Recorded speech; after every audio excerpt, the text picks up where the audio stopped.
it's something that you can do on a big scale, in a big studio, with a lot of people working with you, or something you can do by yourself. And you can use any camera. You can use your iPhone, you can use a mirrorless camera, you can use DSLR camera. It doesn't really matter. It depends on how you use it and what you want to get out of it. So when I'm assuming most people, I'm basing this off that most people don't know too much, although some of you might be more advanced than others. But what I wanted to tell you about product photography is the simplest thing to do to start off with is to keep it simple. So you have your product, and then you have a background, which I have here. We have a second camera running us soon, I think. I have a white background, and today we're going to shoot a Canon mirrorless camera. It's the EOS R. So that's two things in it. So you have a product, you have a background, and the third thing you need is a light. So with all products that I shoot, and even with people, I like to use constant or flashlights. So this light here is a flashlight, and it's a constant light. So it turns off and on. I fire it from the camera. It flashes. And all that means is I can control the light. So you can use the sun. The sun is also a very good way to shoot products because it's a constant light. You can just move your product, or you can move your product around to where the light is, move it away from the light, cover it up. And essentially the same what you do with these lights. These are just, you can bring it indoors, you can get really, really controlled and do it like that. I'm a bit of a DIY studio photography setup. Like I'll use lots of tape, lots of fishing wire, just whatever I've got in the house to make things look better. So, a few things, tools that I would use for a basic product photographer would be, start with the camera.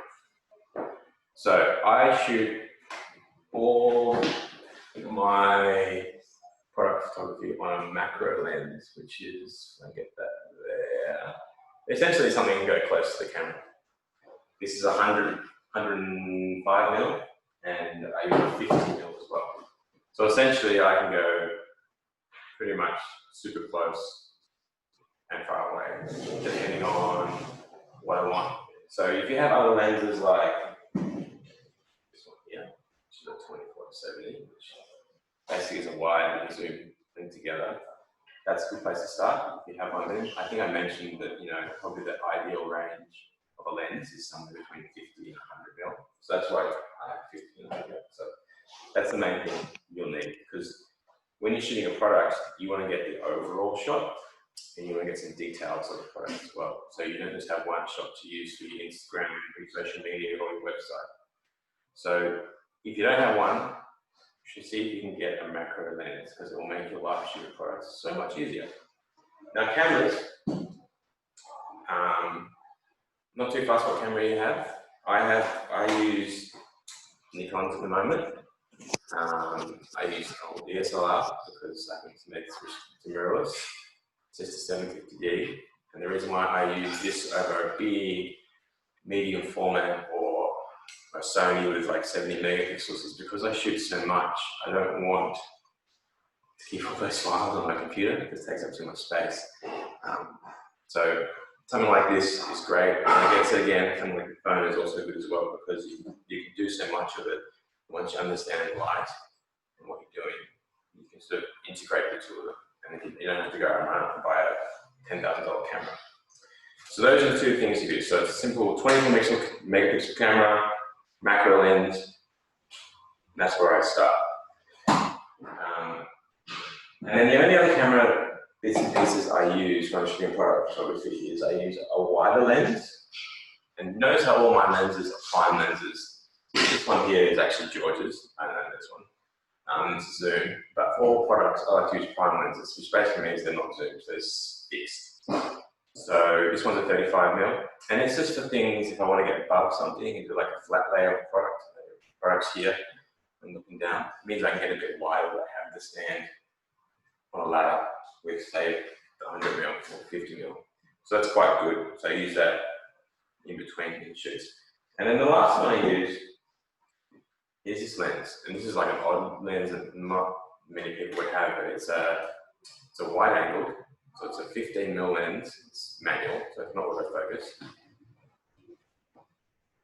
And sorry, some noise coming from the train that's going under the building. But it's also a macro lens, so I can get really, really close, but it's using a wide angle. So I wouldn't say I use it all the time, but it's really nice to have. So those are the three lenses I use for photography, but mainly I use the macro 100mm 50mm lens. So sorry about this, talking about that because that was pretty boring, but that's just the basics of what camera we use.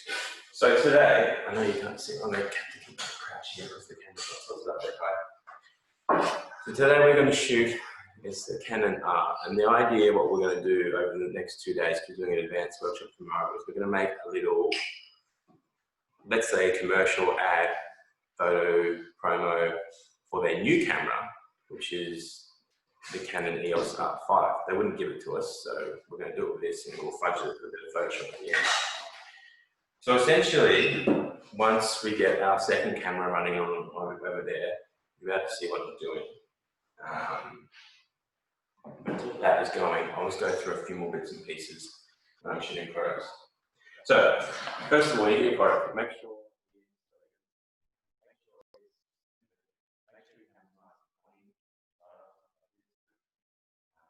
usually when you are shooting a product, say I shoot a lot of glass and I shoot a lot of liquid, shiny objects like makeup and stuff, you spend most of the time photoshopping it at the end, getting little bits of dust on. So when you do this sort of stuff, make sure you clean it. I get a little air blower here, which I go and clean it, get any bits of dust off. And if there's any glass, or like on the back here, there's a bit of glass, but we won't see that, but on here, just get like a microfiber rag and just clean it up, because it will save you hours and hours and hours of Photoshop on one image when you could do multiple at the same time. Everything's clean. So if you get the shot, you know, at the start, it means you can do less later. It means you can take more. So product is nice and clean. So we have second camera. Is that on the white background? Show me it. Yeah, that's good. Yeah. Zoom in. Okay. I'm going to put this on the edge of the table so you guys can see it there. So I'm shooting from here into the product. So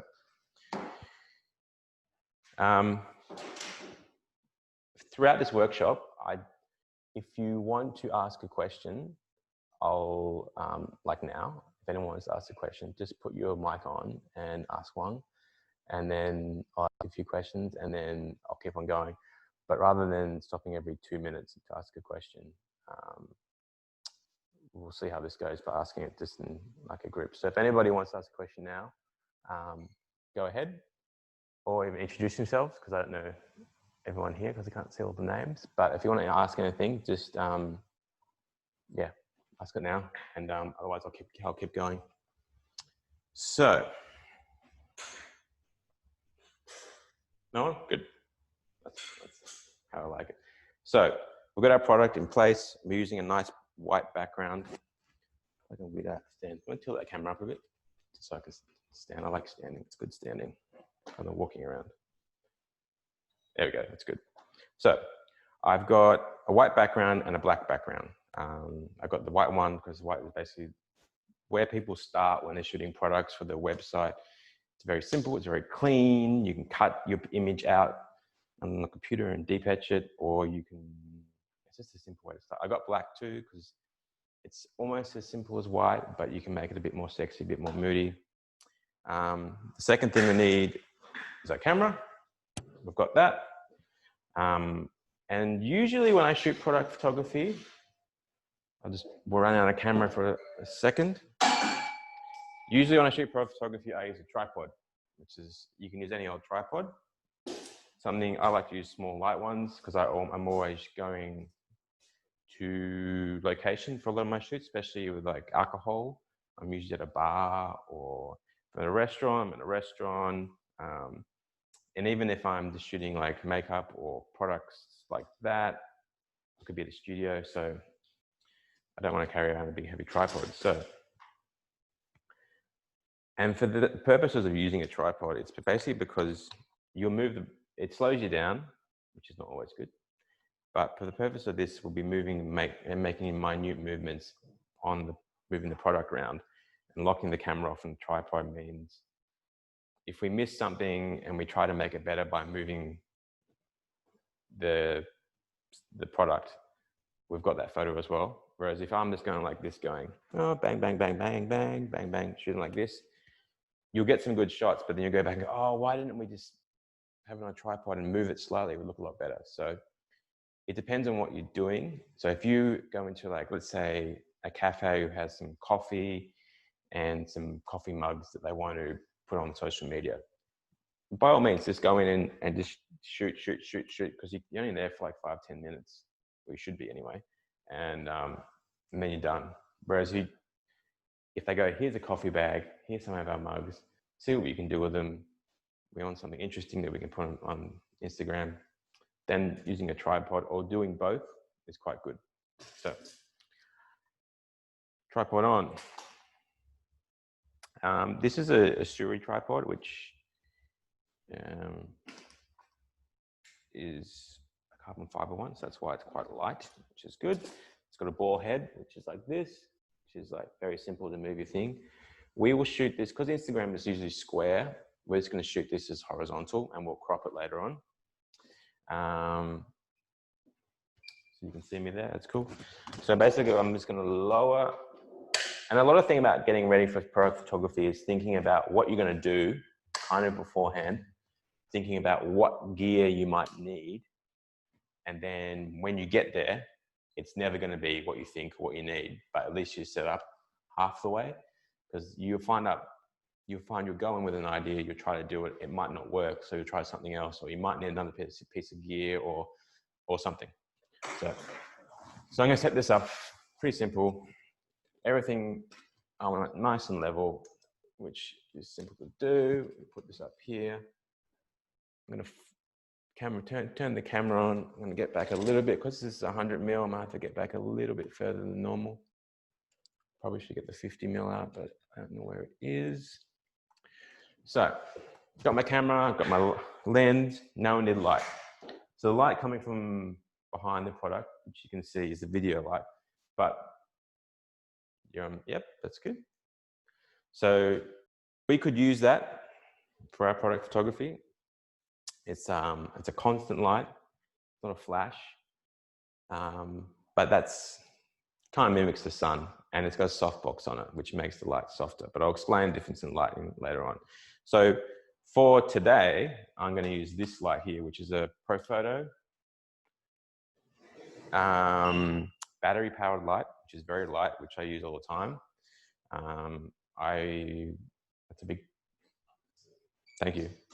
So it's battery powered. I've got it plugged into the mains today as well, so you can do both. I've pretty much only used Profoto lights for the past 6 or 7 years. I can't remember, but they're just simple, not simple, but they're light, they're simple to use, they last a long time, and they look black is always sexy. So like, oh yeah, thanks for that. Just check it there. Beautiful. So, and it also is a constant light, but what I mainly use is the strobe or flash function, which is that's a flash. So most people would have seen a light like this, which some people like a wedding would use, which is also a flash, which is also going to have one of these lights or one of those bigger ones. You can use this as well and put it on a stand, and probably needs any battery in it, but you can use this as well. It does the exact same thing as this. It's a bit less powerful, has a few less features, but it does the exact same thing. You can put the same adapters on it and whatnot. So we'll show you that later on. We'll get the battery charged. So Set up my light. I've got a stand here on it. Make sure everything's nice on the table. Usually studios and stuff are messy as, so some people are anal about everything in a certain place. That never really happens. I'm a messy photographer in a studio. My sets look, even though the product might look beautiful where it is, everything around's chaos. So how's that? Can you see that? There we go. So I've got my light and my product. Those are the three things I've got: product, light, camera. I've got my nice clean background. And I'm going to take a photo. Now, I don't know at the moment whether I can put photos live because I'm not tethered, but we might get that functionality later on. It's probably something we should have done, but we'll just talk through it before we get to that stage. Today was a bit of a funny day. We weren't really set up properly because this is my first go at doing live ones. Usually I'm sort of, yeah, try that and use the, yeah, the cord is in my backpack, which is, oh, no, I don't. Fuck. No, I don't. Which cord is it? It's a mini USB. Which mini? Let's say, not the sleek one, the more horseshoe one, the thicker one. Tiny one or the giant? Yeah, have a look. Sorry, guys. So, we've got our light. Now, if you can see, put the camera on the, yeah, that one there. Just put it on the product so you can see it. Yeah, so zoom in a bit. So this light here, you can see, it's a hard light because there's nothing in front of it. We can see a shadow here. So when we take a photo, everything's going to be nice and clean and white, but there'll be a shadow. That's a hard light. So when I'm shooting products, I'll mix between hard and you can see me behind like hard and soft lights. So things I have to do that, just so you know what I use before I start using it. And I'll show you some other things you can use that aren't expensive, that aren't proper kit that you can get away with. So what we have here is not a softbox, it's an umbrella. Like that, opens like that, and I've got a diffuser over the top, which is all essentially that does is it turns that hard shadow into a softer shadow. So in this instance, I would turn the light around, put this on,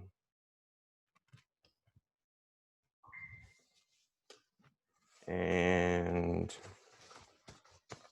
these things always get stuck. The thing about photography gear, it's always very finicky, and you always try to rush things, and you're like, how am I gonna, why is that stuck?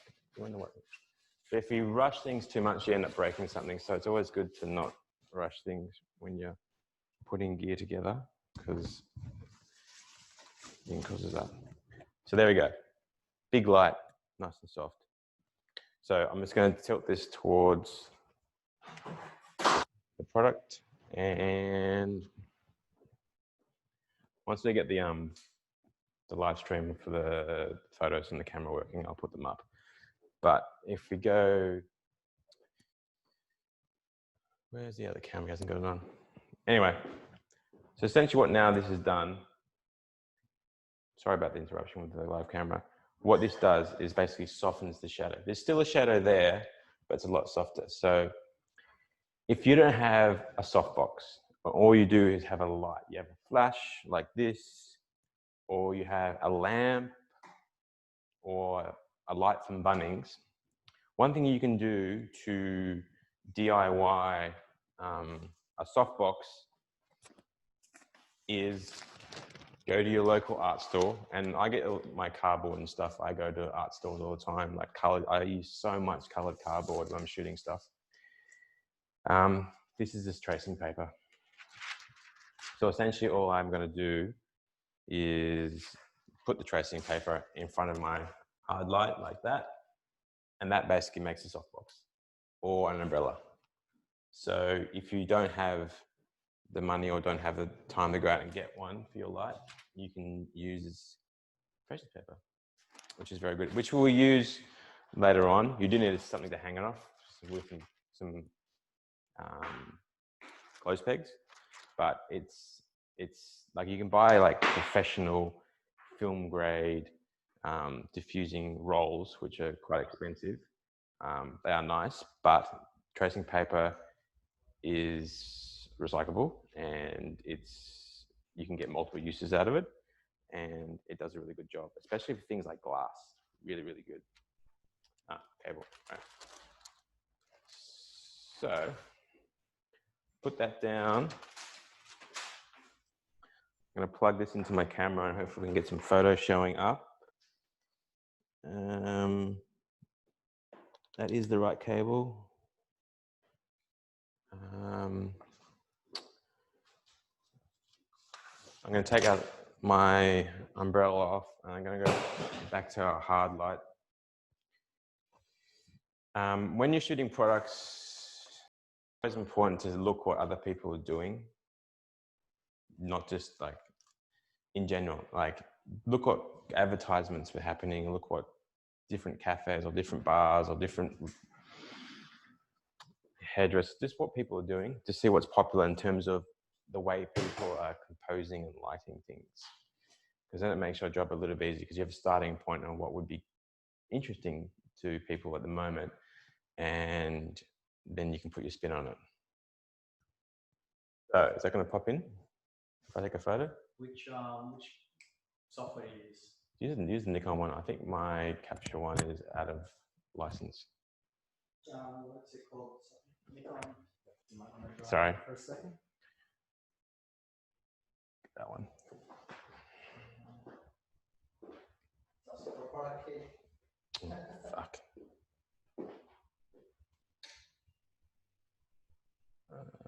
Hold on a second, guys.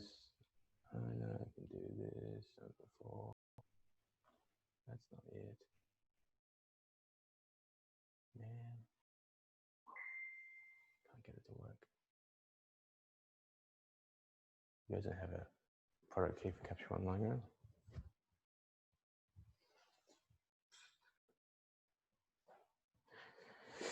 Get that working in a second. Where was I? Yeah, lighting. So we've got our lighting. I'm using a hard light for this. I've got a camera, I've got a background. Now, probably a bit more basic thing, just for people who don't know, is basic settings I use on my camera, because that's very important.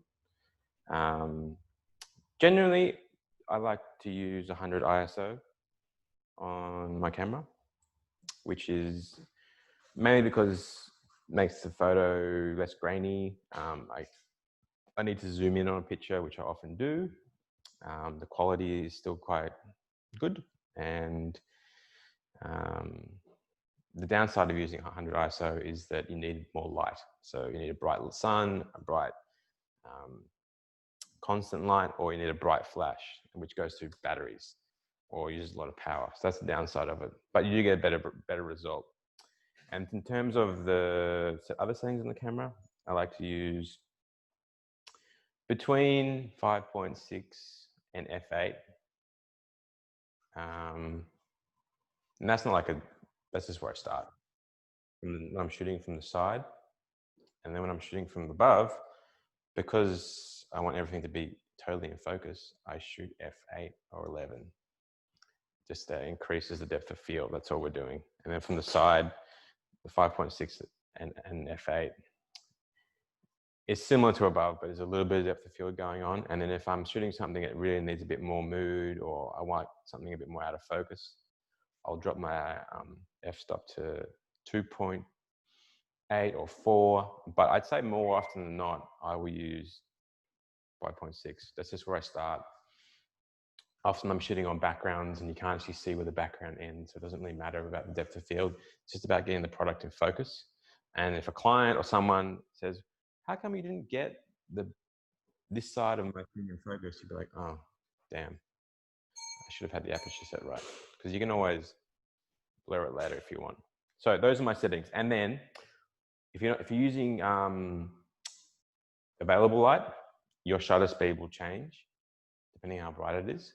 But with flash, which is this one here, which does the flash, I have to go to the sync of my camera, which is 200 speed. So I got my shutter speed at 200, I got my aperture at 5.6, ISO 100, I'm good to go. And the last thing I need is, if you're using flash, is a trigger. So this is a Pro Photo trigger. Basically means I can control this light, set it off from my camera. If you're not using flash, you don't need one. You can just use your camera and the light and move it around. So that's all I need. And then basically how I work is I basically go off what I think looks good. So I'll always generally have a modeling light on, and usually I'll have my computer. I usually have my iPads. I usually shoot to my iPad lately. That's why my computer's not working at the moment, because I find it easier. It's lighter. It means I don't have to carry a laptop around. And then I'll move the light around to where I think I like it. So I think with this product, if I move my product down lower, there's a longer shadow. But I want a little bit of a shadow. So I'm going to move this up a little bit. And then we'll focus. Lock everything off so it doesn't move around. It's still moving around there. There we go. And bang, take a photo. I used to use light meters, which would tell you what was the exposure. A little clicky device has a little. But this, with digital cameras these days, I like to just shoot the camera and have a look. Usually, if you're using flash, it's usually a little bit under, or if you're using daylight, your settings might be wrong. But usually, things are a little bit underexposed, which is okay, because you can always bring it back in Photoshop. But it's nice to get it right. So if you think, oh, it's a bit dark, either turn the power up on your light or change your aperture or shutter speed or ISO to adjust so you get the right exposure. If you are exposed a little bit under all the time, that is good. Maybe like not a full f-stop, just a little bit, because that means any highlights in your image which have blown out, you can bring back on the computer. And then the last thing I'd say before you start shooting is make sure you're shooting raw files, not JPEGs. And even on if you're using a smartphone to do this, you can shoot raw files on your smartphone.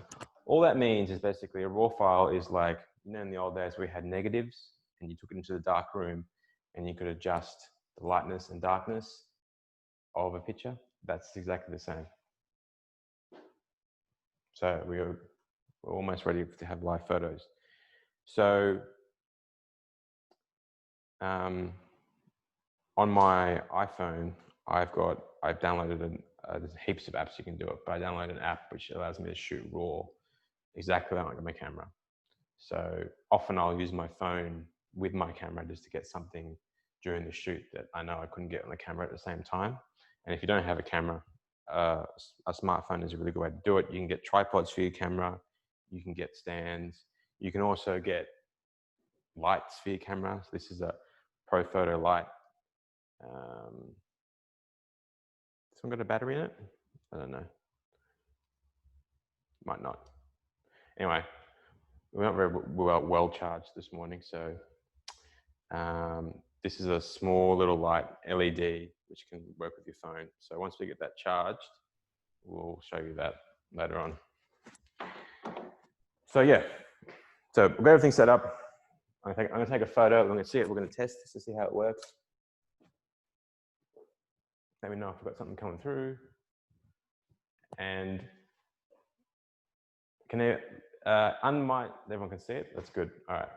So simple. So what I'm going to do about that is I don't like the camera's on an angle, so I'm going to turn it more straight on towards me. Also, one thing I didn't tell you before we started shooting just then was you need to get your white balance right. So at the moment, my photo is a bit blue. And your white balance is basically the temperature of the light you're using.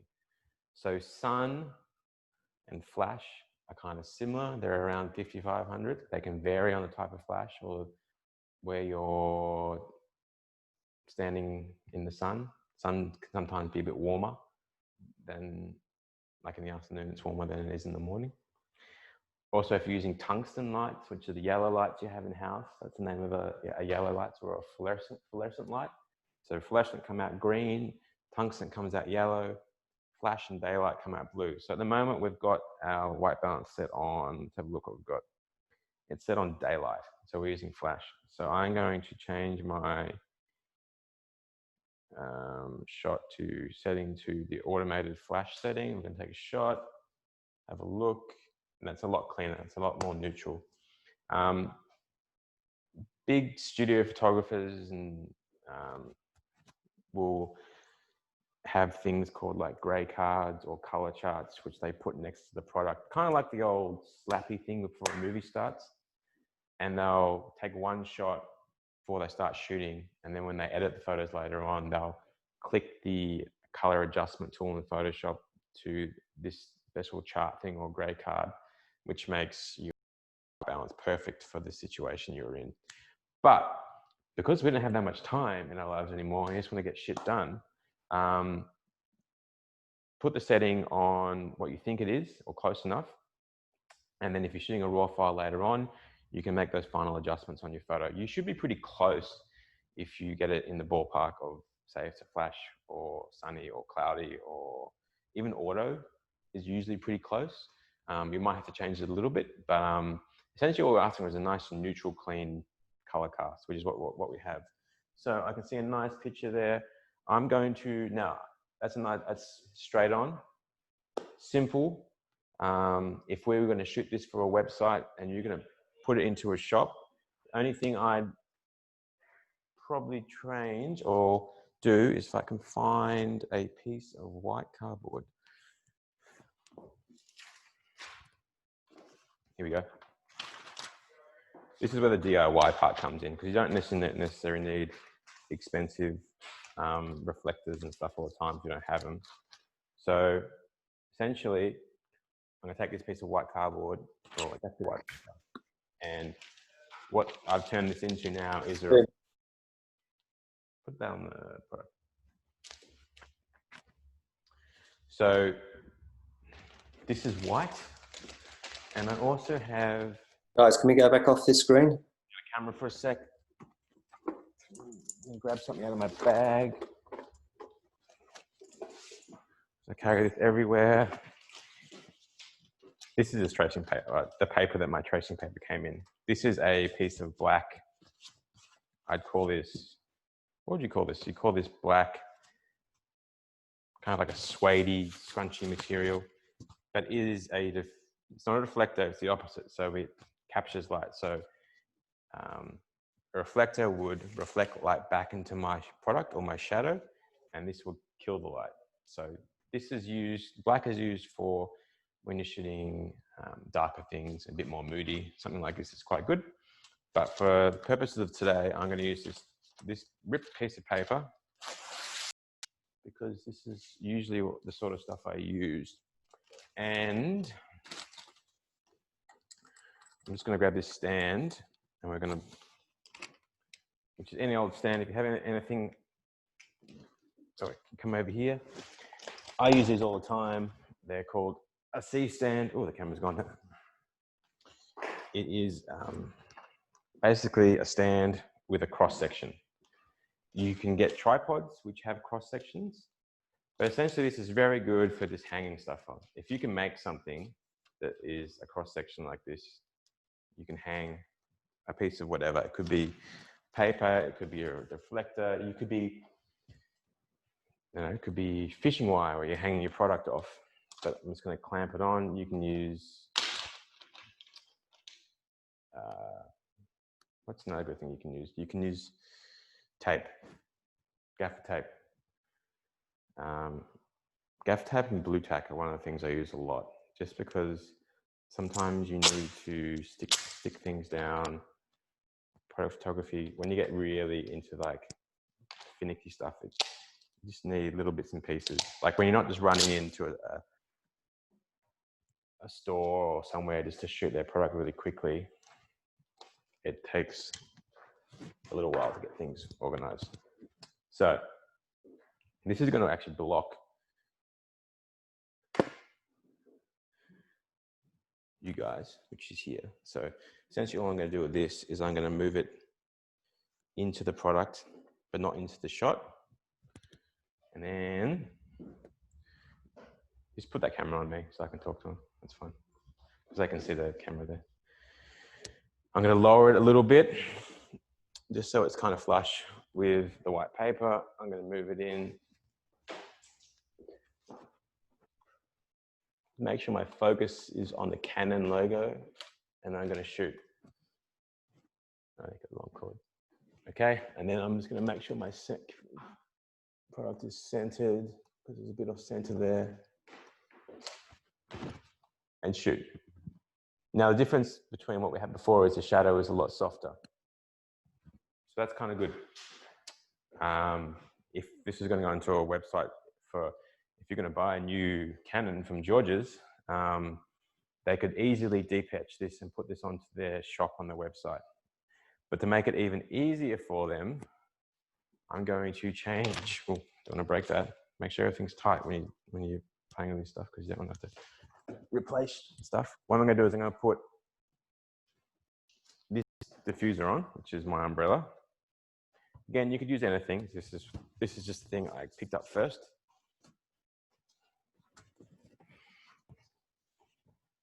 This thing always gets caught. Oh, there it is. Okay, sweet. So I'm going to put this on. Just going to find the little cord that gets stuck all the time. Well, that is really stuck in there. Okay, there we go. Easy. Now, I'm going to point that at our product. Nice Canon camera. And what will happen when I do that is it will diffuse the light. So the shot will be darker. So we'll take a photo. And the photo is noticeably darker. So what that means is we need to turn the power up on our light. So I'm going to turn it up one stop, so one f-stop. So I just turn it on my little trigger here, but I can turn it on here as well. We'll take another photo. Ooh, it's getting close. Maybe a half a stop. Go again. That's pretty good. So essentially, if George's was asking me to take a picture of a Canon camera for the website that they can sell, that they need on their shop, this is where you'd start. This is the most basic form of product photography. And all we've done is just got softer light, a reflector, and done that. So then what you would do, and this is not the cool stuff, this is just the basic stuff. Like you would turn the camera around and open it up.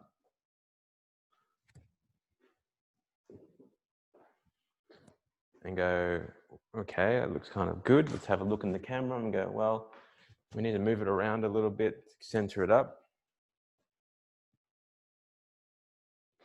And we'll get that shot. This shot should look, and it's because it's using the same light, it should look pretty similar to the other one. I notice it's a little bit wider, so I'm just going to pull back a little bit. I'm going to take the shot again. And that's pretty good. You can tell from the shot that there is a bit of black in the screen, which is good. That tells the client that it's a shiny product, or it's a screen. They can see everything in the camera, which is also good. And then what I actually would do once I got that shot, because this is going on the internet, anything you notice there? It's pretty good. This is where I combine using a tripod and not. I take my camera off. I go into the product itself, I grab it and go, I want to get some detailed shots of, I'm going to turn it back around front ways. I'm going to get a nice detailed shot of the Canon logo and the dials. So basically with my macro lens, I can get really close and be really far, but the focus stays the same. So I'm going to focus on the lock button. I'm going to take a few photos of that. And don't be afraid to take lots of photos because we are in digital cameras. I'll take a picture of the Canon.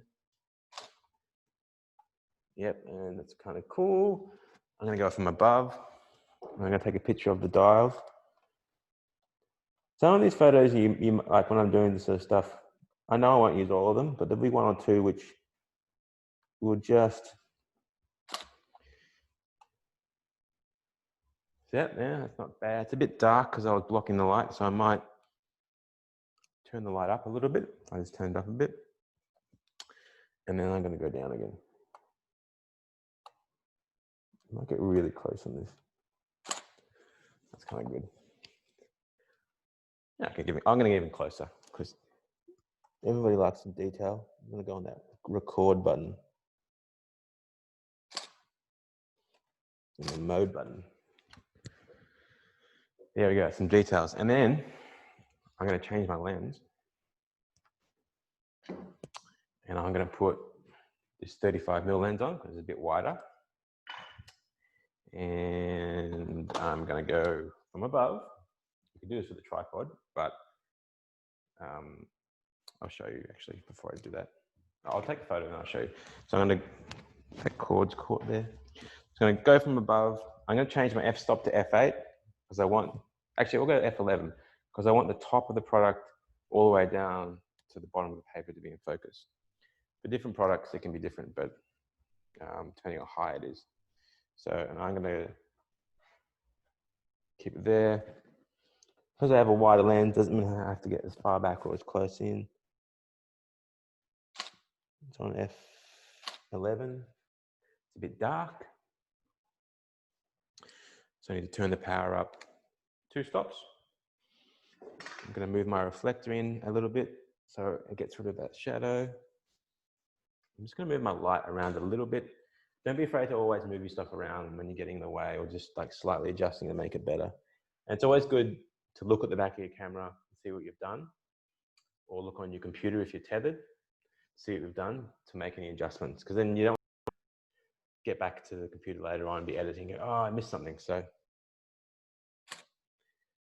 but I find that that's kind of cool. Might get a little bit wider. I'm going to move this white in real close. See if we can kill that shadow. A bit closer. It's just because I'm blocking the light. That's why I want it like that. It's not too bad. And then you can do things like, I could lay it down and do that. And muck around. You don't know. It's very simple. So that's a very simple way of shooting a product. Now, I probably haven't done something like that for a long time because generally people don't want the basic things, but that's a place to start. But essentially what we've done is we've used a camera with our macro lens, a simple plain background, a soft or a hard light, and a reflector. That's all we've used. And we've probably taken 5 photos there that once we put into Photoshop, crop them and adjust any levels or tweaks, we could put them on a website and be good to go. And hopefully someone would buy your Canon camera because of those photos. So to make things, actually, I want to open up for any questions. So if anyone wants to unmute their mic and ask some questions now, it's probably a good place to start. So does anyone want to ask any questions, or didn't understand something, or doesn't know if I have the right camera or anything? Chris, can you hear me? Headphones on. Wait, I've got headphones on. Just put the camera on there. I'll switch to this one. This one? Okay. So, Hey, Chris. I was actually curious if there's any particular direction of light do's or don'ts with product photography. okay. So with light on a product, object, or just say an object. Yeah. Could be food. The only don't is do not have the light from where your camera is pointed. So if, example is if I'm here with the camera, you don't want the light behind you. You always want it off to the side or behind. So think of like, what? Should now be able to hear you on here as Oh, well. I'll take the headphones off. No, I can hear. Oh, good. Sorry, that was a bit weird. Yeah. So essentially, when I don't always have a background with a curved background, but today I do. I just have a flat section, a table, wooden table, anything like that. The only place I won't put the light from is behind me. So everywhere else. And it depends what it looks like. It's all about what you think looks good at the time. You can see me? There you go. Like things like glass, the light looks awesome from behind rather than the side. A solid product like this, the light looks good from 45 or around, but there's no rules. Like it depends what you like. But the only thing I say is do not put the light behind where you're shooting, because what that will do, it will make the product look flat and kind of boring. That's the type of photography like someone in the government would use to take pictures of, I don't know, a label or something, or a plaque or something that the government uses. This needs to be very, or something for court, or like a police photographer or something. Something that needs to be very basic and simple with no, it's like when they do a passport photo, they don't want any sort of weird lighting going on. They just want a flat image, and that's what we'll do. So avoid that. That's what I'm going to say. Anything else? Anyone? Good? No, you had some reflection on the top of the camera. How do you get rid of that? So, reflection, I don't know if I can see the picture. We can bring it back up. Yeah, just bring it back so I can see it. Basically, if there's a reflection on top of the camera, there we go, that one there. So, that's good. Share that screen, yeah. Let's go. Pretty much how you fix stuff like that is you change one of the variables. So you have three variables. You have your camera and where it is. You have your light and where it is. And then you have the product and where it is. So if I'm looking over the top of this, and I'm going to take a photo of that same thing and see if we can get that reflection to show up. It's gone, basically. There's a bit of red reflecting in from the screen. I think the flash is hitting it, and there's a bit of I don't know, color coming through for some reason. But I've got rid of that reflection that you had. And the main reason I did, all it is looking through the camera, and if you have the light on when you're doing something, like here, you can actually kind of see where that reflection is. And you can just either move the product, move the light, or move you. Like sometimes if you just go a little bit off center, it will get rid of it. Or sometimes if you go, well, I'll just move my light a little bit to the right, it will get rid of it. Every product's different. And it's best, if you notice that, which you did, which is good, you just need to change one of those things. But for me, I think all I did was this light was moved forward, like around the product a little bit, and it's gone. And then if I can bring it back, I bring the light back around here, we'll get an even different result. So that's even better because that's got rid of all the reflection in there. So that is how I would do that. So it's basically moving one of the three things. Sometimes you don't want to move the light because it's the sun, so you can't move the light. But you move your camera or move your product, but then you don't want to move your product. So best bet is if you move your camera and you move a tiny bit off center of where you think you will be and watch that reflection, it will generally go away. I mean, if you're on a tripod, and some product photographers are shooting watches and things, their camera is set up, they've got this huge setting, and they'll have cords like this with reflectors and bits of black to stop reflections.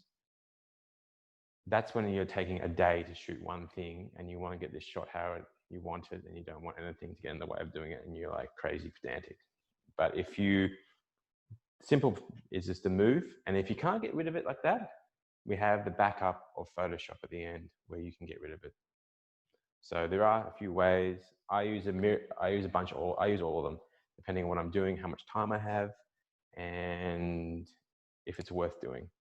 Because you got to think, when you're shooting content these days, pretty much everything everyone sees is on your phone or on a website.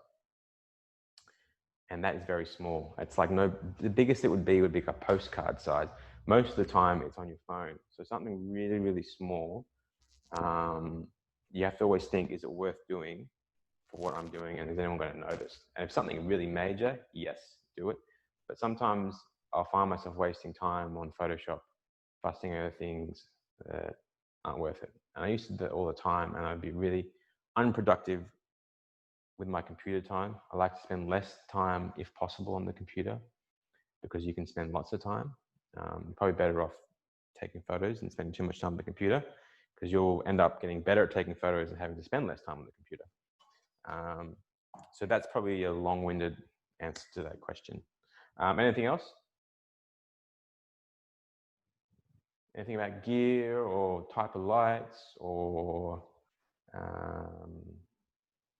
anything? Think we're good? Okay. All right. So now we're going to try and do something cool with our product. So we've got our basic lights. At the moment, in 2020, and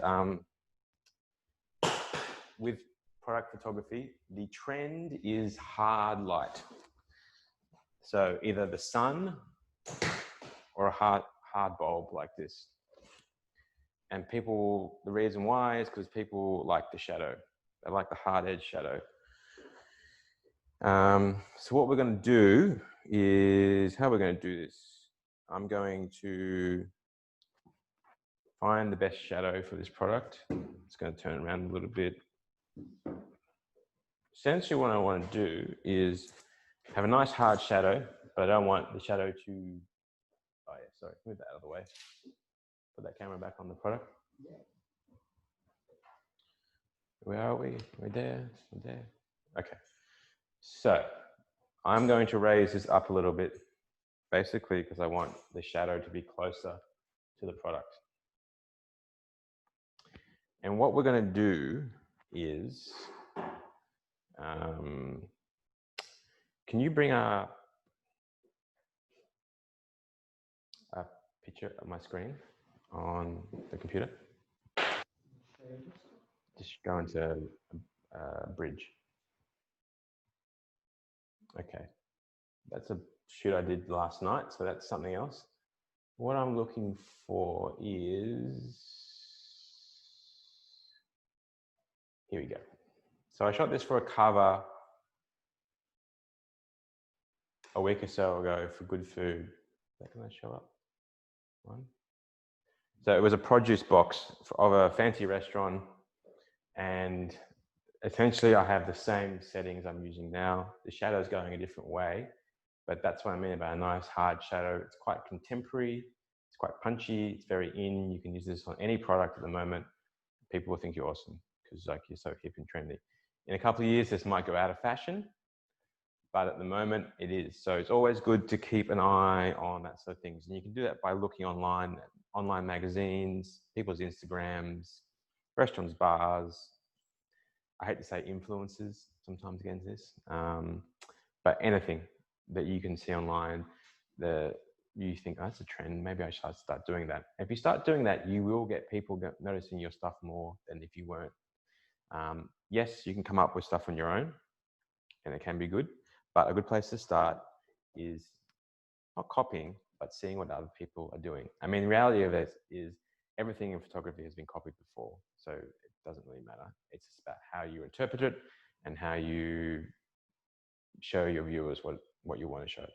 And this is like a technique. It's not necessarily a trend. It's like a way of lighting that people like. So we're going to do it like that. So what I did with that, the shadow on that box is quite good and it's coming from the back. So what I'm going to do is I'm going to because we're going to shoot this on our tripod, so I'm going to get my tripod and I'm going to make the legs a bit longer because I want to shoot a little bit down on our product.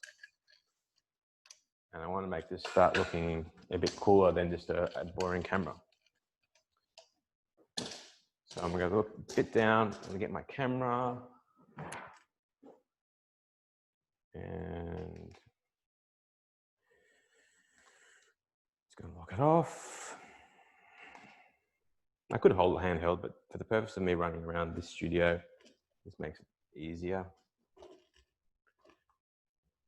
And then I'm just going to take a photo. I have to look at the screen to see what it's like because I can't actually see the back of my camera because it's connected to the computer. It's not showing up. So that's way overexposed. So I'm going to set the auto setting on my flash and do another shot. Way too dark. That's good. I'm going to add, just by looking at it, I'm going to add a stop and a half. So I'm going to add 1.5 in power. And I got another half.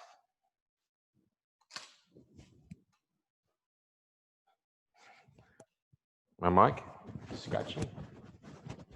Sorry about that. Let me just fix my mic up. Okay. Now, I want the light, the shadow on there. I don't like it direction. I want it coming from behind. So when you asked that question before about where you put your light, you can put it anywhere you like, but not in front. So we're going to go from behind, and I've got a few stands here. So I'm just going to go over here, and I'm going to untangle this. I might actually go tuck it in behind here, which is good. See if I can get close. Yeah, it's probably okay. We're a bit further away than what I would like, but we'll see how we go. Shadow's probably a bit big because I can't get the light close to the table. So I can fix this. What we will do is, I'm going to use this. So these kind of poles are very handy. So basically this can be a stand just to hold stuff, but it also has a spigot on the end for a light. So I'm going to take this. This is when you want to get your lights closer to the subject than you can on a regular stand. And something probably, if you're shooting products, it's probably more worthwhile to invest in this than a normal stand. They do make hybrid. I think Manphoto, I've got one, makes a hybrid stand boom. This is what this is called, basically a boom that goes out. So they're really good to use. I use it all the time. So I'm going to take my light off. Beauty about these lights is they're so portable. You can just move them around. You can even shoot products holding it. Like, it's sort of how good they are. But with this sort of stuff, you're just going to make sure when you're putting your product, your light on, because your lights, stuff like this, is so expensive. Be careful what you're doing. My problem with this at the moment is it's too heavy, so it's unbalanced. So can you pass in that battery pack? Just pull out the plugs out of it. I just want to use it as a pure weight. So think like a sandbag or your backpack would be good for this. You just pull it, just give it a good yank. Yeah. Awesome. There we go. It's also good to have an assistant on the shoot, someone to help, a family member in our COVID times. But for this, we have a member of our wonderful George's staff is helping me out with the video. So this makes this a bit easier. So I'm going to move that out of the way. This is balanced. When you're setting up stands like this, if you're resting something over, always have usually have 3 legs at the bottom. Always have the front leg pointing where the light is, because if it doesn't, it won't tip. But if your light is like this and you knock it, it tips really easy. So have it like that, makes it a lot easier, and means you'll break a lot less stuff. Because like if you're shooting, a lot of people now, like I know a lot of photographers are shooting products at home because they don't want to go out, of course. You might have kids running around, they might knock something, a dog. So just being a little bit careful with your gear can help.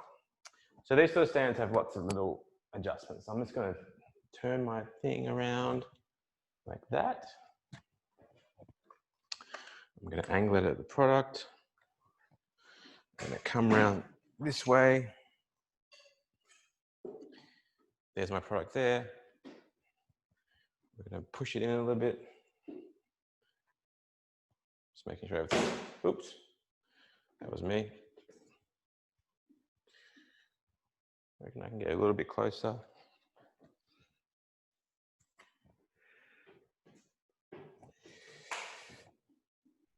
So I might, like, if I'm shooting a product someday, it's like, it might take me half a day just to set up how I like it, just because you need things in a certain way or whatnot, or you might have done something that didn't work out. So I've locked all that off. That's pretty good. I'm going to spin it around like this, that. Tighten that, like everything's really tight. I'm going to loosen that down, twist that like that. And I think, just going to make sure my leg is in the right spot because it's not at the moment. Sorry, this is taking so long, but I just don't want to break anything. It's nice and stable. Okay, now I can take a photo. I like the shadow a bit better. I'm going to focus on the Canon thing. I'm on an f11 at the moment, which is might drop it to f8 because I don't need that depth of field. So whenever you change, I know everyone knows this, but whenever you change your f-stop, you have to change your lights. So I know it's a stop less, I'm going to change it to stop. Take a photo. Awesome, we have a nice shadow. I like that shadow. It is a little dark in the front of the product, so we will need a reflector, which is this bad boy. Because we've already done that once, we'll show you something different. So we could just go this and put it in. And if I take a photo, it's a bit brighter, but I want more control than that. So what I'm going to do is get rid of that.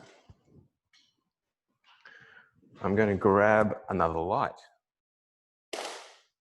What do we have that we could use? Do we have a B10 or? You've got the Data battery. I'll use my B2, but if you can get me some sort of sandbag or something for this. Yeah, right. So I got another light. I always usually bring 2 lights with me. So here we go. We've got another, this is another Pro photo. This is an older version of the light I've got. Even though it's older, it's still quite good. It's very small. So this is a B2, which basically plugs into a battery, but it's the same head shape. So all the same adapters fit on it. And it's about 5 or 6 years old, but they're really good. Like, especially for like shooting on tables or like bars and stuff where you don't have a lot of room. You don't want to, like, you know how I was struggling with that one, it was quite heavy. This is like so light. So I'm going to put this on here. And I'm going to get a battery for it so it works. And all I'm doing for this is essentially, all I want this to do is, that's precarious as anything.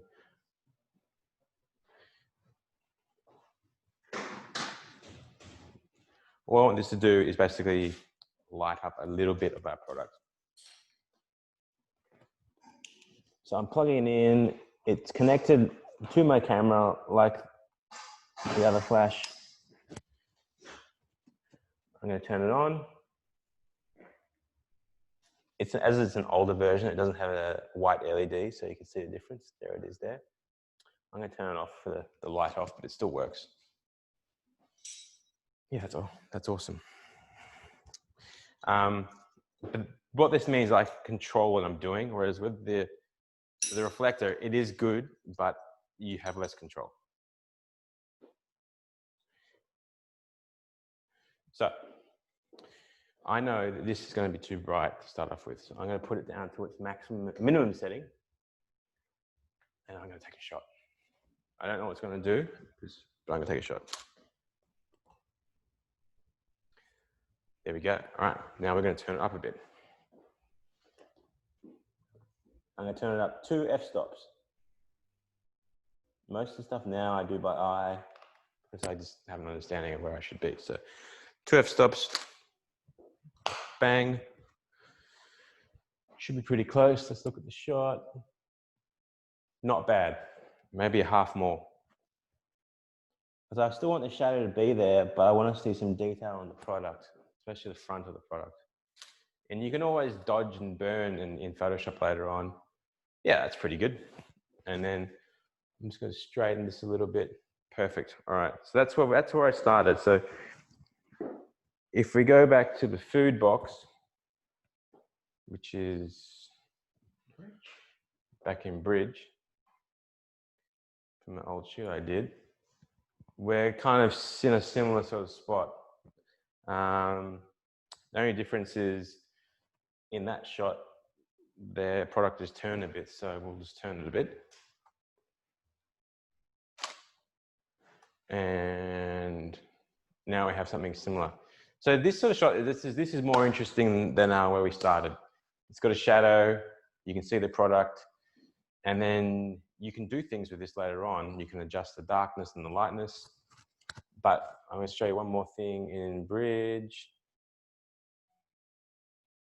What I ended up doing was I took it into Photoshop and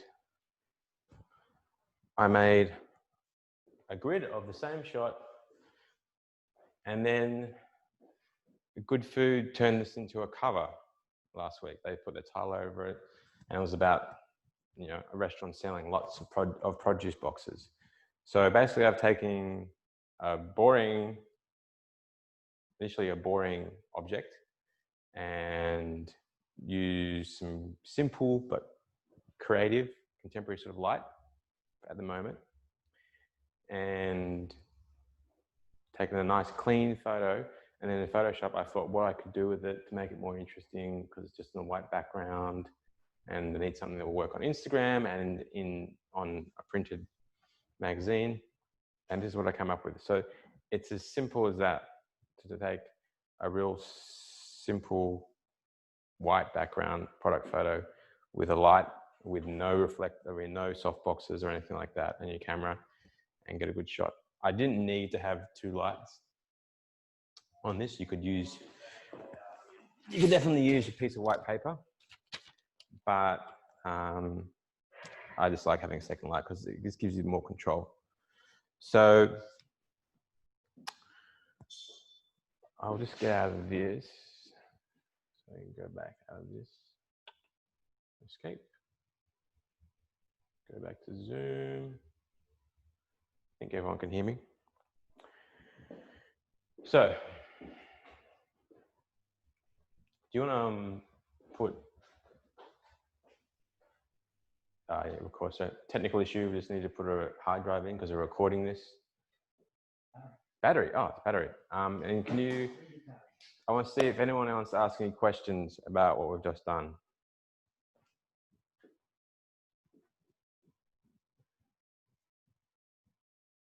Because essentially what I'm going to do now is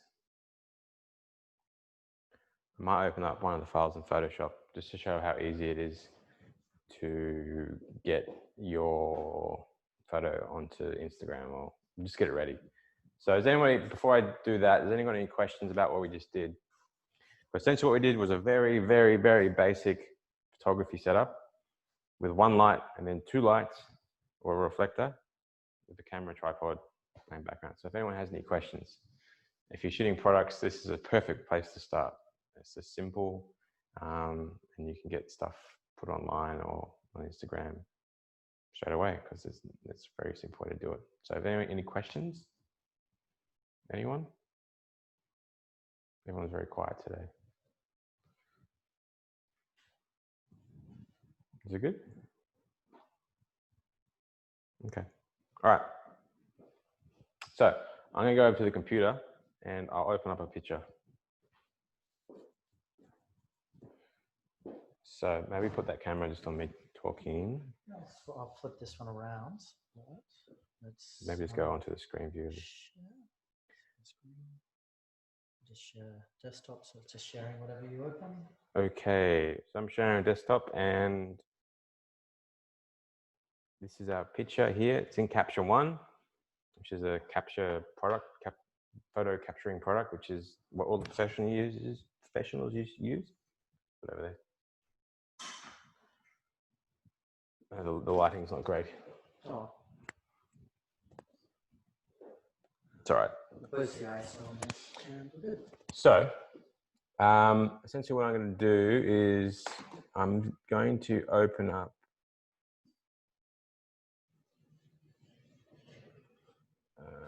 I'm going to export this picture.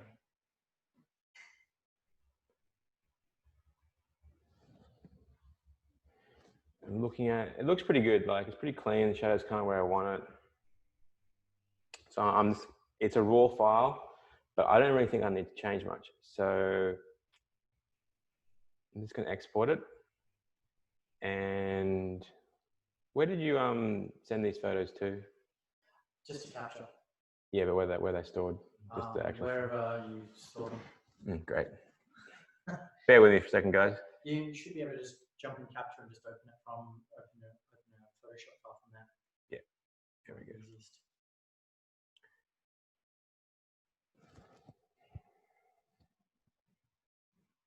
That's opening in man drive for a second. Yeah. Digital operator.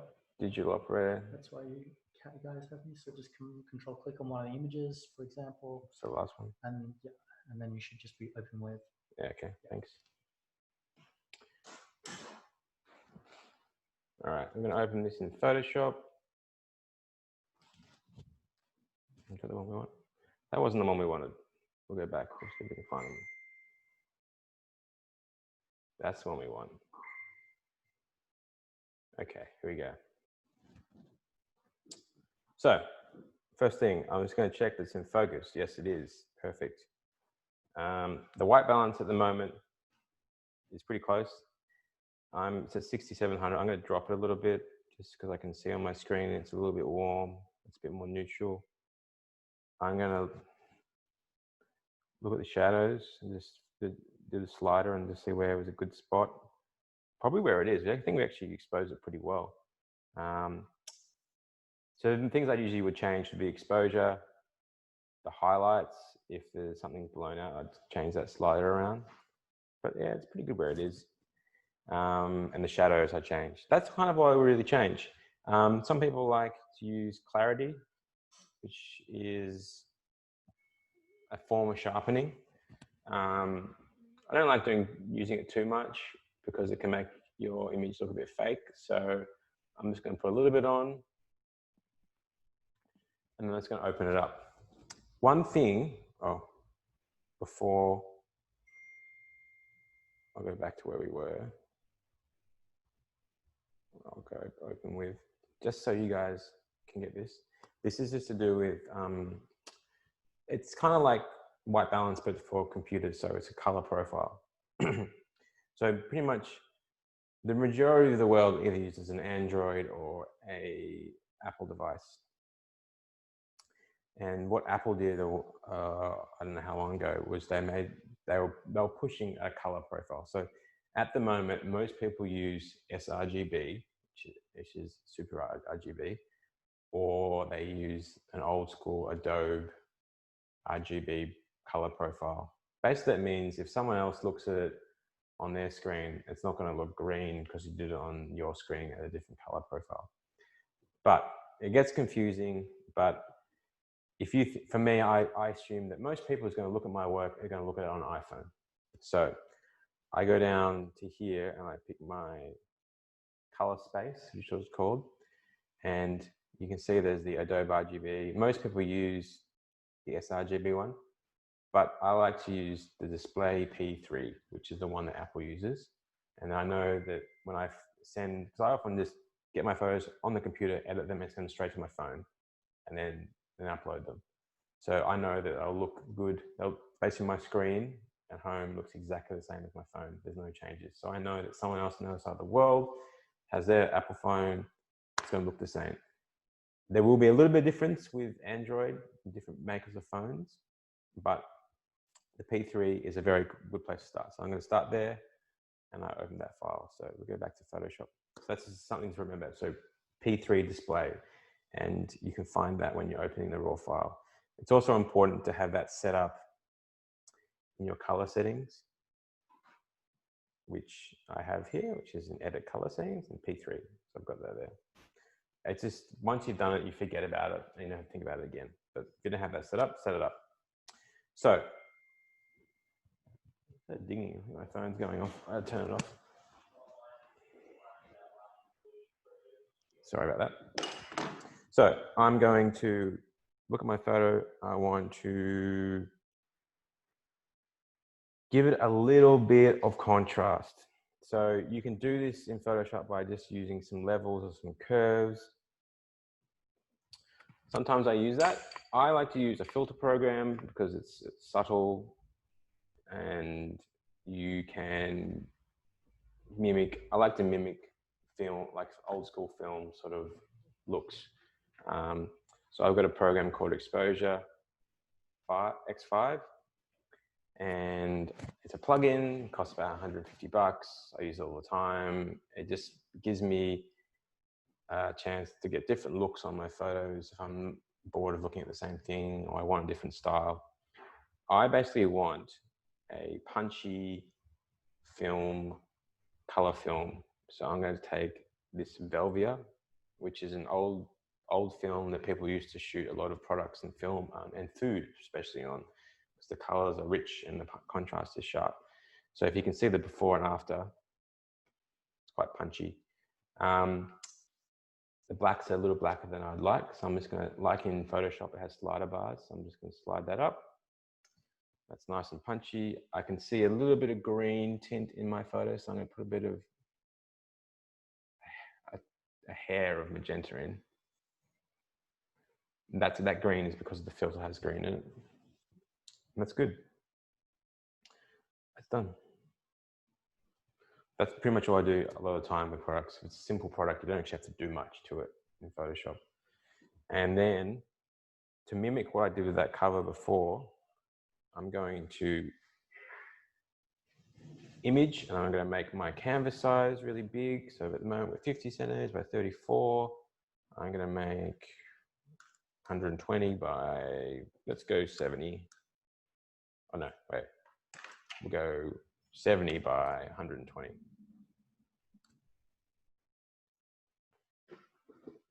That's pretty good. And then all I want to do is, and if you were doing this for a website, it'd be the same, is I want to deep etch my product. So basically I'm just going to take my selection tool up here. There's a few.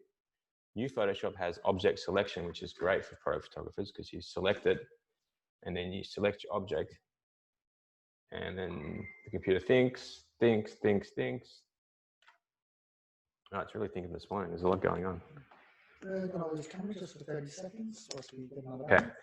If you're looking at the picture in Photoshop now, you can see how it's pretty much selected my shadow and my product, which is perfect. So what I'm going to do is I'm going to mask. Oops. I'm going to press the mask tool here. So now it's got rid of the white in the background. I've got one product which looks quite good.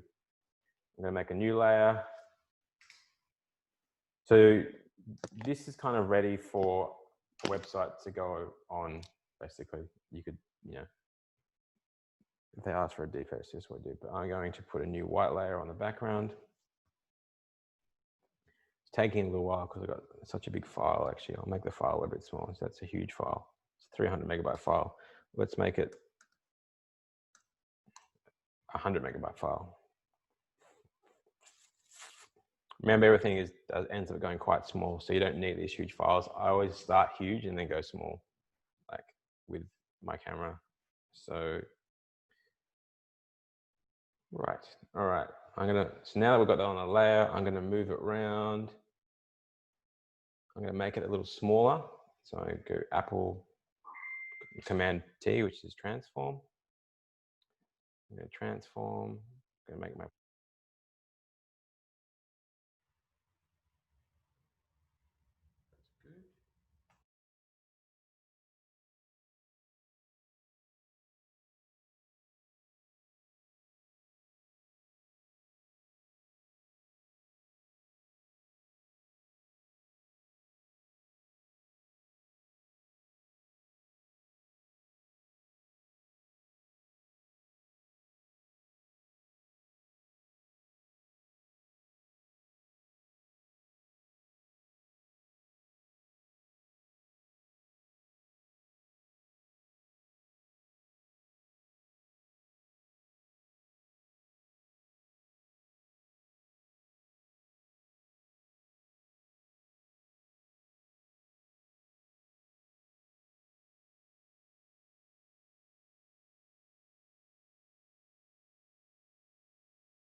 One, two. Can everyone hear me again?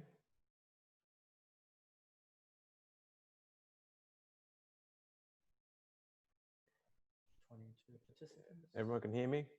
See me? Yeah, we can hear you here. Where did it drop out? How long ago?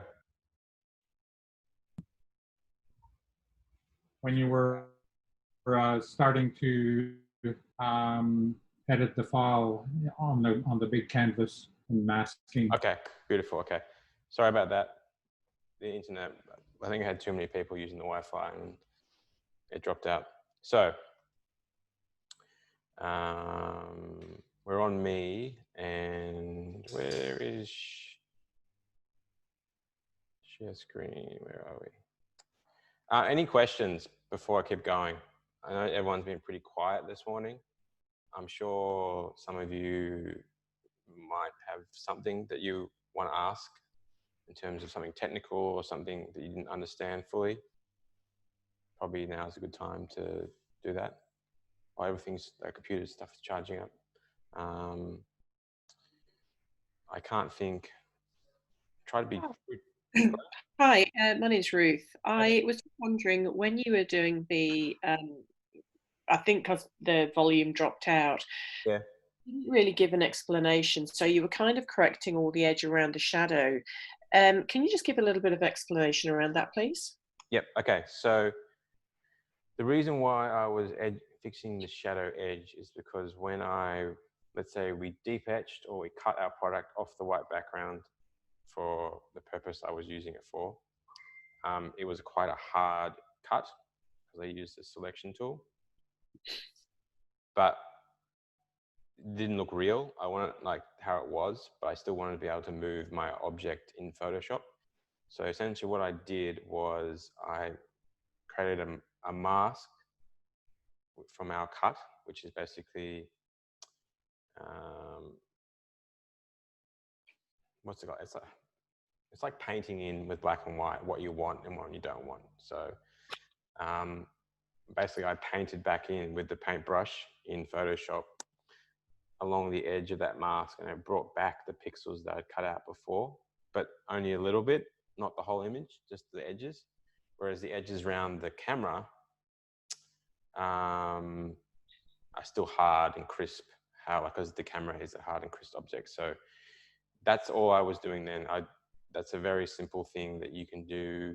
And you should always do when you're cutting out products for a website or a background. Like if you want to put your product on a different colored background or have a picture behind it,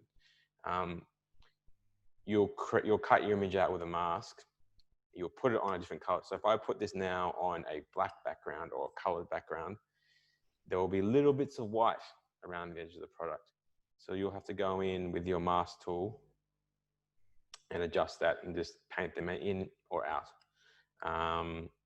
That's probably the best answer for that. Okay. Okay. It's pretty simple. It's kind of like drawing on your computer. That's all it is. Like most of Photoshop is not necessarily using all of the functions and the tools. I treat Photoshop more as coloring in bits and pieces and then erasing bits and pieces. That's kind of how most of my Photoshop works. And it's usually just cutting out stuff like that. So that's probably a simple way of doing it. I'll do it again. I'll show you again. Thank you. And I'll just bring up where is it?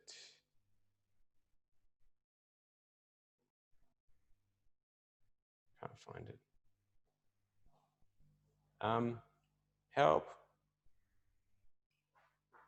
I can't find the, do you know where the share screen?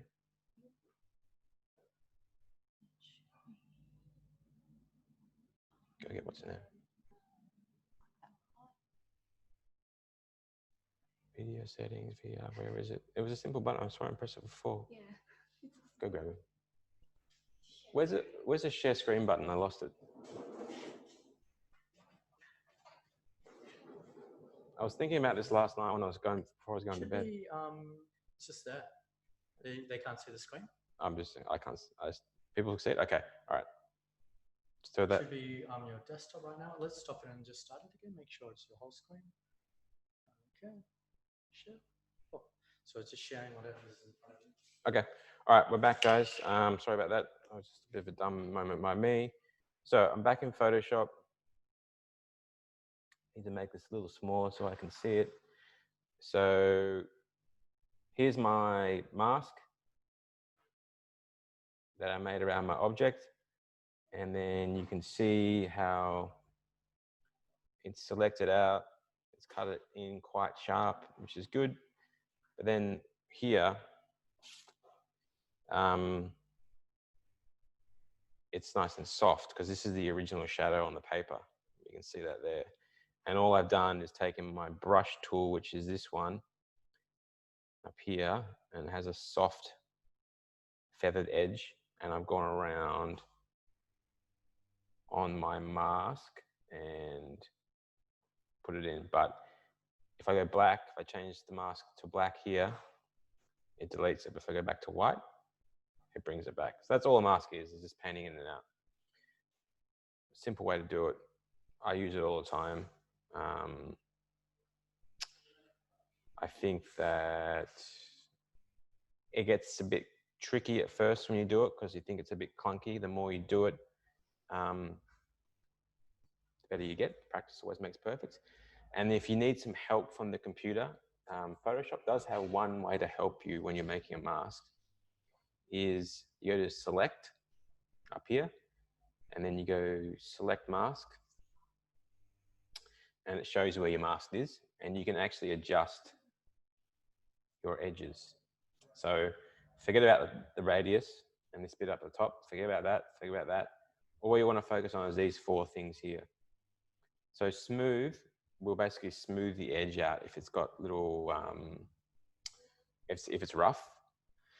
Feather will feather it, so it'll go from solid to, it'll fade it out.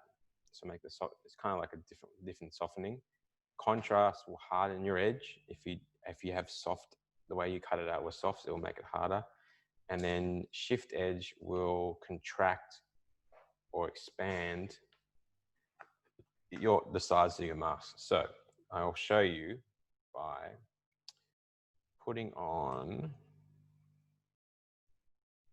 a black background. So that's how easy we could shoot this on a black background. You don't have to. So it's a perfect deep etch. So we could, you know, crop even further, like so. I'll show you the selection tool. Oh, where is it? Here it is. So select our mask, go selection tool, zoom in a bit, and then I'm going to smooth it out a bit because it's a bit rough. I'm going to add a bit of hardness as well because I want to clean the edge up while smoothing at the same time.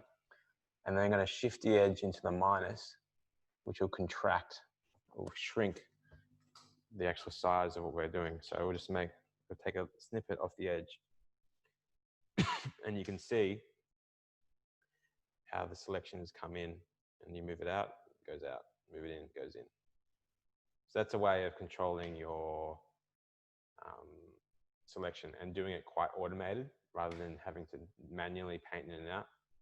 You can see here there's a bit of blue, which is a bit of the edge of the camera. You can see a bit of edge, a bit of stuff there that we don't like. So we'll go into that tool. We'll contract the edge a little bit. We'll soften it a little bit. And we'll go, okay. Oh, wait, that's okay. Sorry, I accidentally kicked that. Now the edge is nice and clean. It's not too harsh because if we go before and after, we can see that. We have a nice clean edge of our product.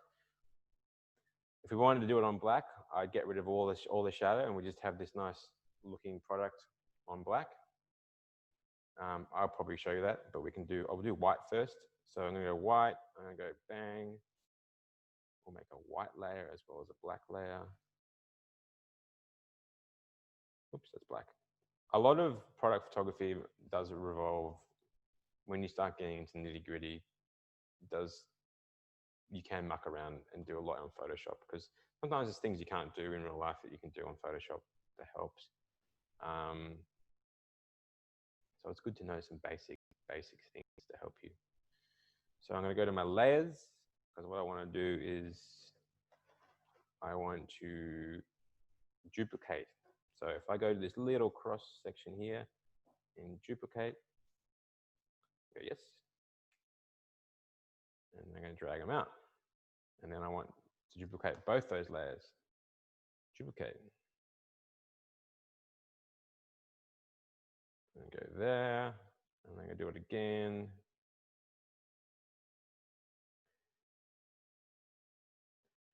And go that. And then I click on the middle one, which is this one here. And I'm going to delete that because I don't want that one. I'm going to take this, where is it? The one at the top, which is that one. I'm going to delete that one too. And I'm going to take my bottom two, which are these bad boys here. I'm going to duplicate those again. And I'm going to move them up.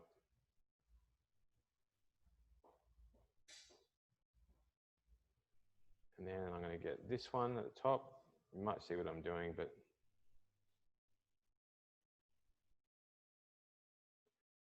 I'm going to move that one across, trying to keep a similar distance. And then the bottom one, which is, sometimes it's very good to label this stuff so you remember where you are. There's the bottom one. I'm going to duplicate that one too.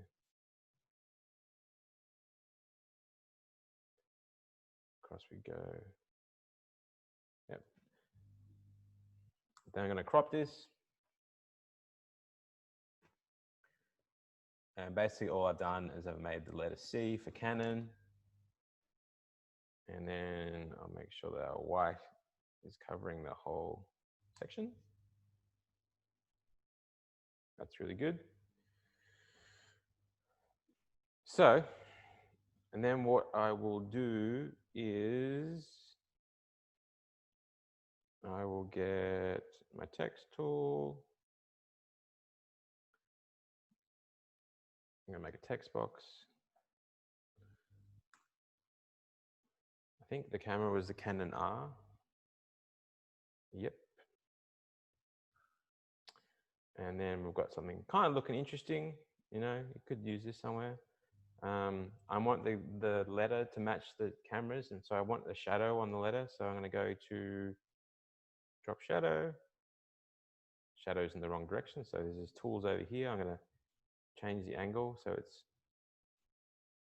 roughly in the same place as that. It's a bit soft, so we're going to change the size of it to be a little blurry. And it's a bit dark too, so we're going to make it kind of similar.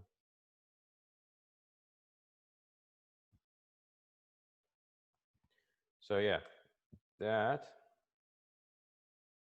is gimmicky, but it's something that you could potentially put on Instagram or whatnot for just content, pure content. It's just something interesting to look at. The other option, getting rid of the letter, we could just duplicate these two.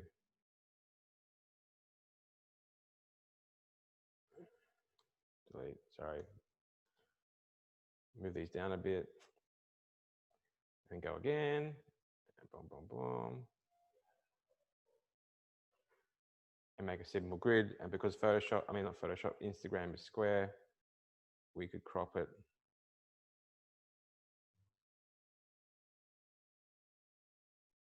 And make a square.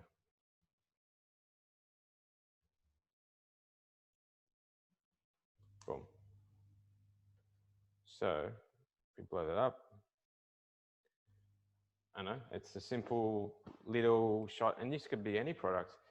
I do notice that on when I'm looking at now, you should always check your final product and notice anything that you're not liking. I'm noticing that there's a little bit of difference between the white on the product on the edge of the shadow and the white of the background that I selected that's behind the product. So I'm going to go out. I'm going to fix that. I'm going to get my fill tool, which is here. I'm going to take a color reading or a color matching of that tone of white. I'm going to hit Option and click on it. There we go. And you'll notice down here that the color's changed to a beigey sort of gray sort of color. Now I'm going to click on my layer. I'm going to fill it. And now if I press F and look at it, it's pretty close. It looks pretty good.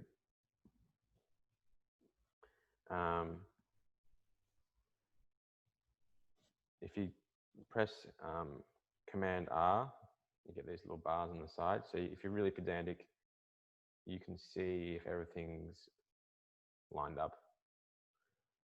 Like there in the middle, that one's not lined up. So I'll press F again and I'll find that one, which is, where is it? It's here somewhere. This one. No, this one. No, wrong, this one.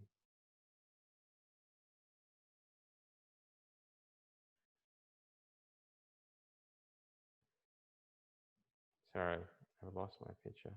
Ah, down the bottom. So I'm just going to move that up a bit.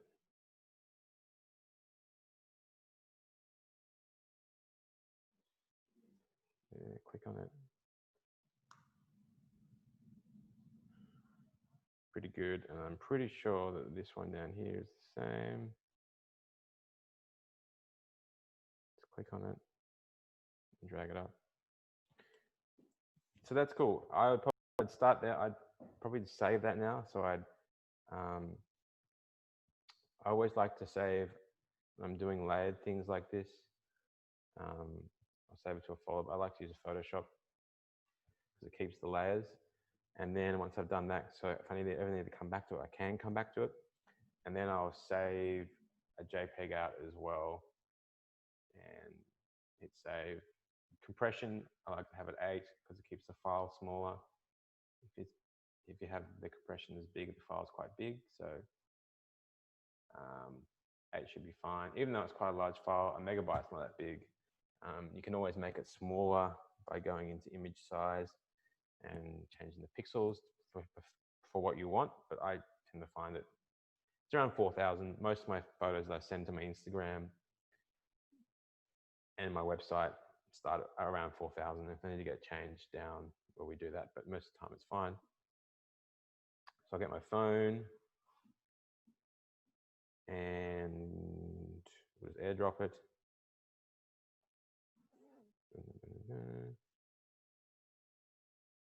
JPEG, boom. So I've got it on my phone now.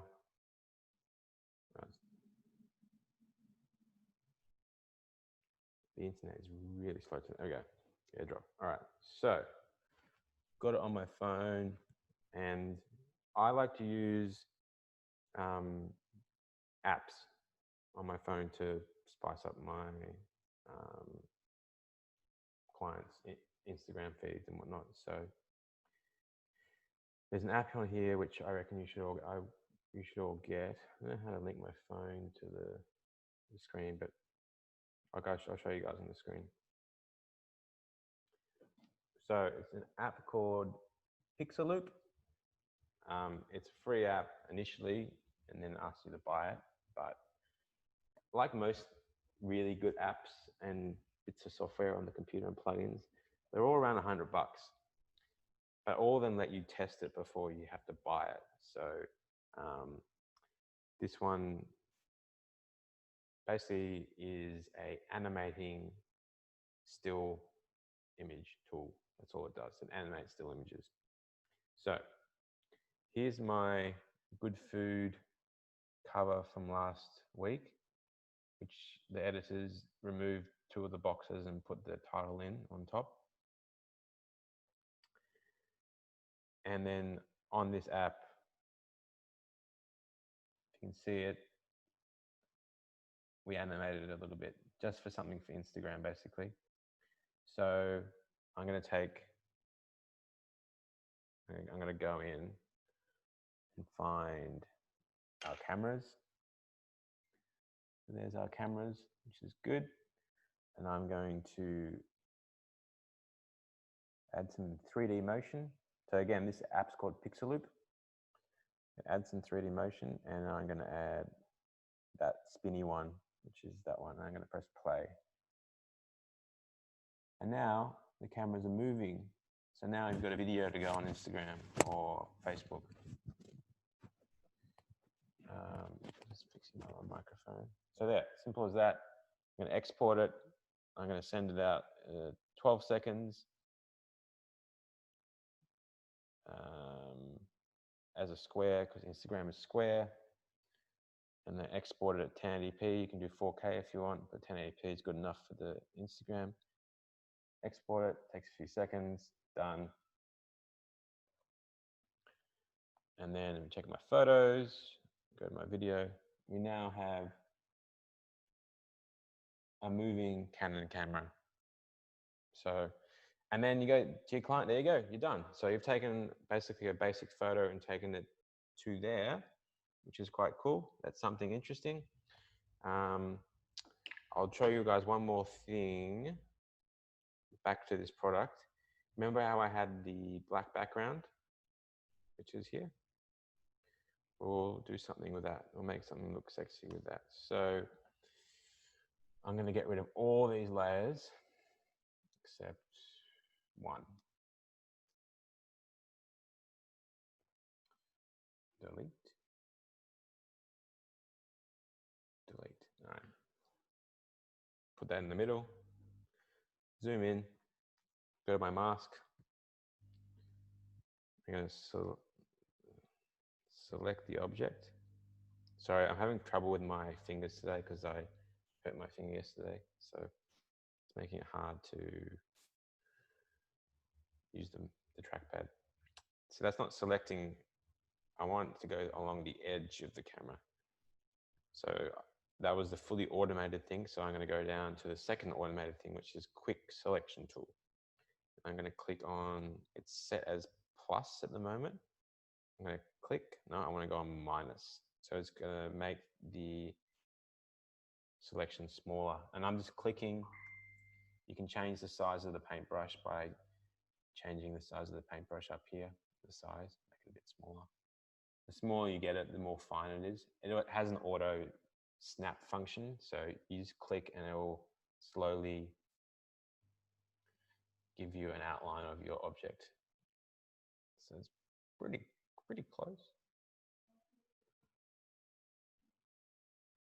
That's good.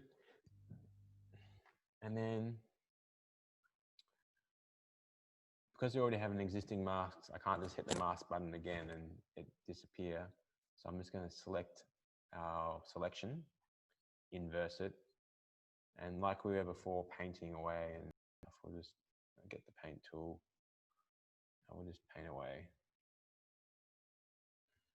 the white, and then we'll go back to our select mask tool. That's nice, and we'll shift the edge in a little bit like we did before. And we'll smooth it and contrast it out a bit. Hopefully this will, what we'll do is it got rid of most of the white edge.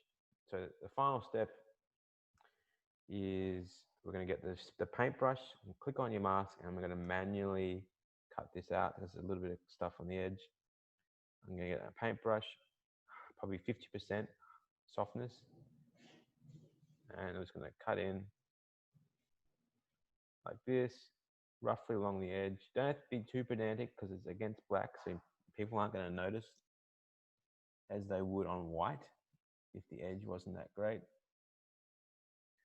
There's some bit of white here. I'm just going to be a little bit rough. Because remember how big the image is actually going in the end. Not very big, so people aren't going to notice. Like, this is probably too pedantic. Okay. And then we're going to crop our image.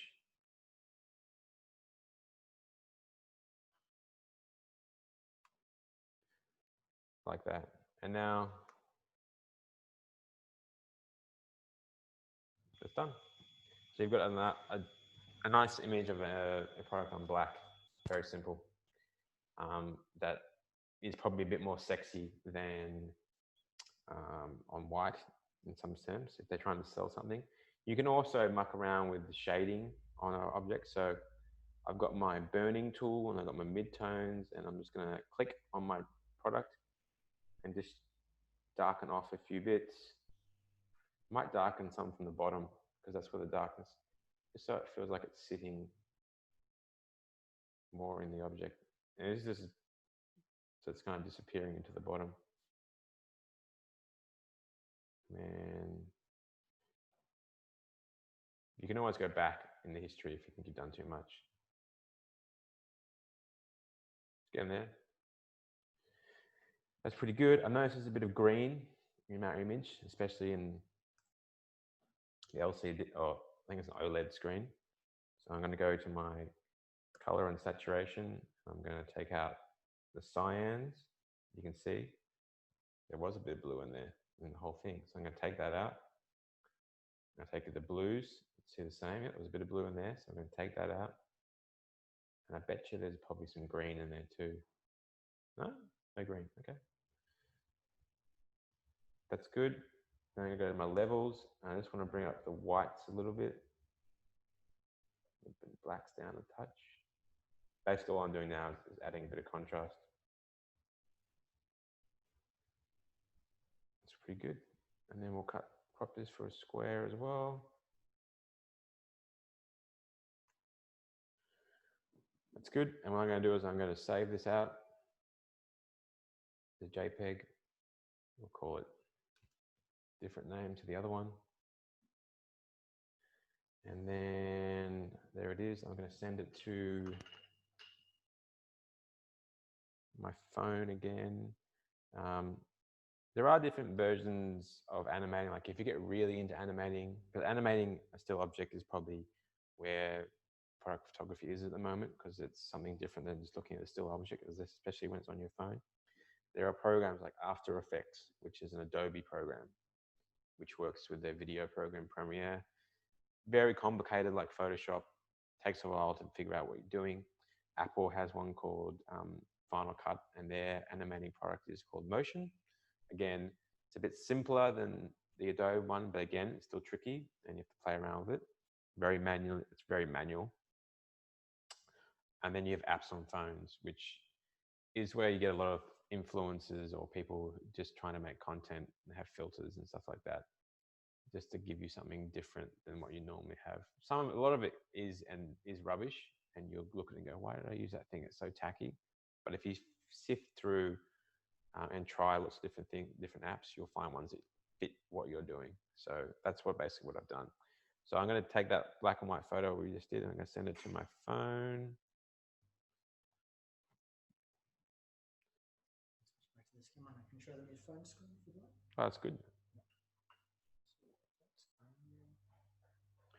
Cameraman's back, so it's not just me.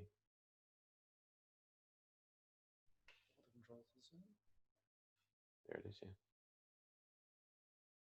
I don't need Photoshop anymore because I've got this, so you can just go there. Is that one? Should be in a second. In a second, sir. Another technical issue. Just getting there. We're getting closer. Here we go. So, That's a macro lens, isn't it? So. It's not quite macro, but we'll get close. So we've got our product on our phone. Kind of looks reasonably good. You might see that in a Canon catalog, maybe. That's how simple it is. Okay, there we go. Just focus on that.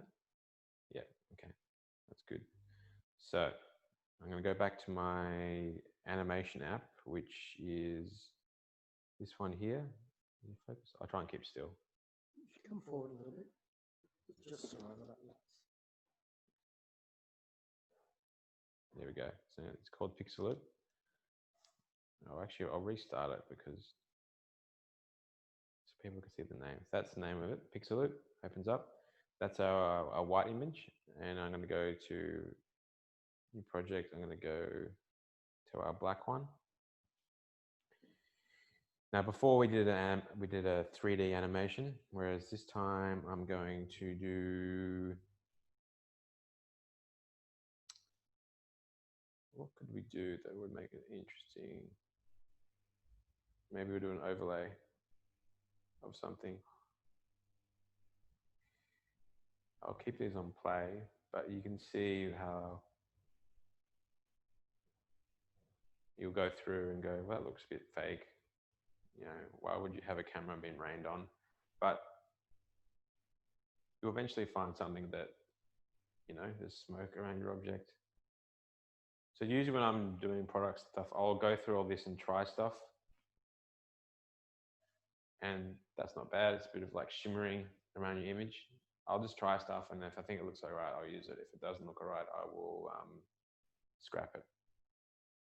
So we could try that. It's not too clean. We'll go back to our 3D animation, and we'll try one of the different animations. And all this is doing is basically, product is just moving slightly around. I might go back to that overlay. I'll kill it. But now we've just got the image, which is basically, it's basically shrinking and expanding. There we go. The product. So now it's a video, and we'll export that and make it 12 seconds, 1080p, and we're done. So now from our basic product shoot, we have 2 videos, and we have some still photos to go with it. So if I was a client and we spent 1.5 hours to 2 hours doing this, and you gave them that, looks pretty professional, I think I'd be pretty happy with it. And that was just me coming up with something on the spot, keeping everything very clean, very simple, but using Photoshop to, you know, just using my imagination, just do some creativity just to make something a bit more interesting than it is. It's like taking a rock and turning it into something. If you look at something long enough, eventually, or you try a lot of things, eventually you'll get something that you like. I remember early last year, I got a makeup client, and it was a little shiny bottle, and all the bottles were the same, just different colors. And it forced me to think about what I could do differently each time, because they wanted content, not product shots. So the difference between a product shot is, the product shot is what we did over there, the basic Canon shot, ready to sell. Content is something someone will look at and find interesting. So that's what we just did with those little videos there. We turned a product shot into a content shot. So I had to take all these bottles and make each one look different each time. So I had to bring in, when we do more advanced product photography, that's when you start to bring props in and things like, say you had a Canon camera, you might have, keeping it camera-like, you might bring in some Canon straps, or a Canon or a camera bag, and you have the actual camera in the bag. Or if you're doing, say you're doing makeup, you'd have, say if it's like a rose color or rose scented makeup, you might bring a rose in or something like that to add to your object, and that's where you start to get a bit more complicated. So yeah, that's how you take a simple product to content, and then it's kind of like a blank canvas. You're starting with something really basic, and you add to it until you get something you like. And you can't just give the client the same photo over and over again. They'll want different stuff. So that's where you have to put your thinking cap on. And some people are more creative than others with that. But if a good way, as I said before, is look what other people are doing and try what they're doing, because you're not knocking them off. And you're not copying is copying, but you can still do stuff. So I'd recommend trying that. Pictures back. So because we're filming, pictures out again, because we're filming constantly and recording, we're chewing up a lot of batteries. So I want to see if anybody wants to ask any questions, or if you guys want me to do anything, show you anything that you haven't seen in terms of a basic product. Can you show us the photos that you're talking about? Yes, I can show you some makeup photos. Where's that? This one?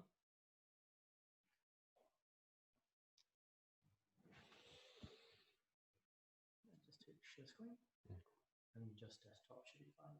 Share? Yep. Okay, we're back onto the computer. All right. so here's some makeup. So essentially the bottle was, here we go. All the bottles are like this, and I shot nice clean white photos of the bottle, got all the reflections right. But then I needed to add a prop, which this is coffee and brown. So simple things like that. Gold and gold. This one more complicated, which we'll talk about tomorrow, but that's pink paper background. Both of these products are actually facing the same way in terms of they were pouring down, but I spun them around to match each other. So I sort of trick there. A lot of high-end product photography is all smoke and mirrors. But simple stuff, like there's another one. This was for Valentine's Day, red rose, dripped in makeup, dripping into the bottle. That was held on a piece of paper behind, and I had to like cut it out later in Photoshop. Pretty simple. Basic stuff. Like I'd never shot makeup before, so I was just like learning new stuff. So I kept it very simple. I just put my macro lens on, I put my one light stand on, and I just shot away and decided, basically sent stuff to the client and go, do you like this?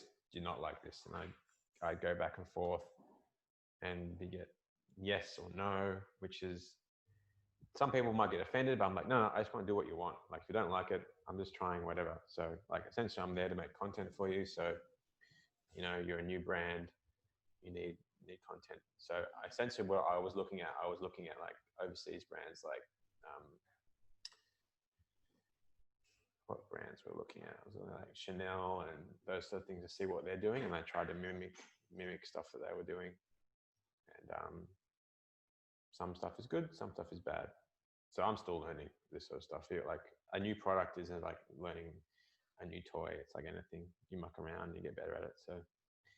So yeah, there's some more. So this is nail polish, if you didn't know.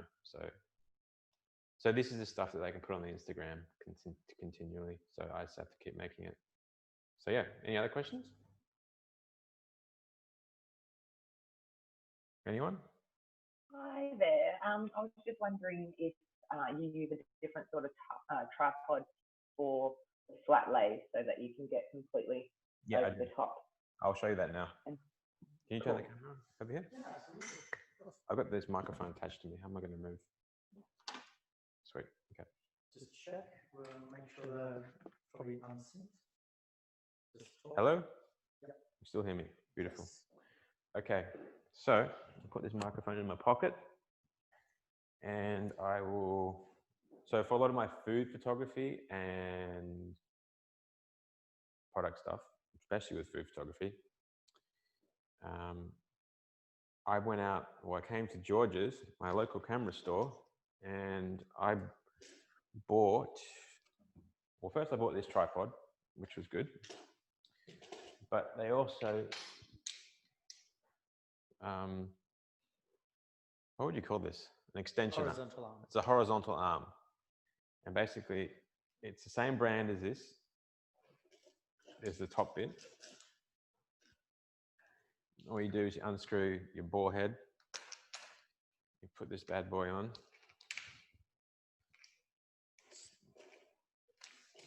That's good. And then you twist this back on. And this is very light, and it's kind of like a game changer for me because I can take this on location, set it up, and then I'm going to, you can use a backpack, or I'm going to use this battery to balance it out, because when you put your camera on, it's going to be wanting to lean forward. You don't want your camera smashing on the ground. So you've got to be careful when you do these sort of things. So attach this on. Just going to straighten it up a bit. There you go. So the beauty about something like this, you're going to make sure it's nice and tight. is if you're doing flat lay photography, you can leave it alone and extend your arm, and you can either shoot to the floor, you can shoot to a table, depending on what your lens is. If you've got a wider lens, say for what our table right here, I probably wouldn't use 100 mil. I might use like a 50 or a 35. This is a really good one because you can adjust every setting. So you can twist it down or up, you can extend it, you can rotate it, and you can turn the whole thing. So you can be very precise, and you can leave it alone and come back to it. So that's what I use. Highly recommend if you're doing lots of flat lays to invest in something like this. Because if you're doing heaps and heaps and heaps, you don't want to have to constantly go back, take the photo, get into Photoshop, realize they're not in the same spot, and then go from like, you're just going to make sure like this is not totally flat. Make sure everything is basically level and everything is tight. So that's that. That was answer that question. Anything else? What was the brand name of that attachment? Sirui. So it's SI. SIRUI, and it's a Is that a ball head? Can I just bring it to the camera? Yeah, I'll bring the whole thing. We'll bring the whole thing over. I know I'm going to break something, but anyway.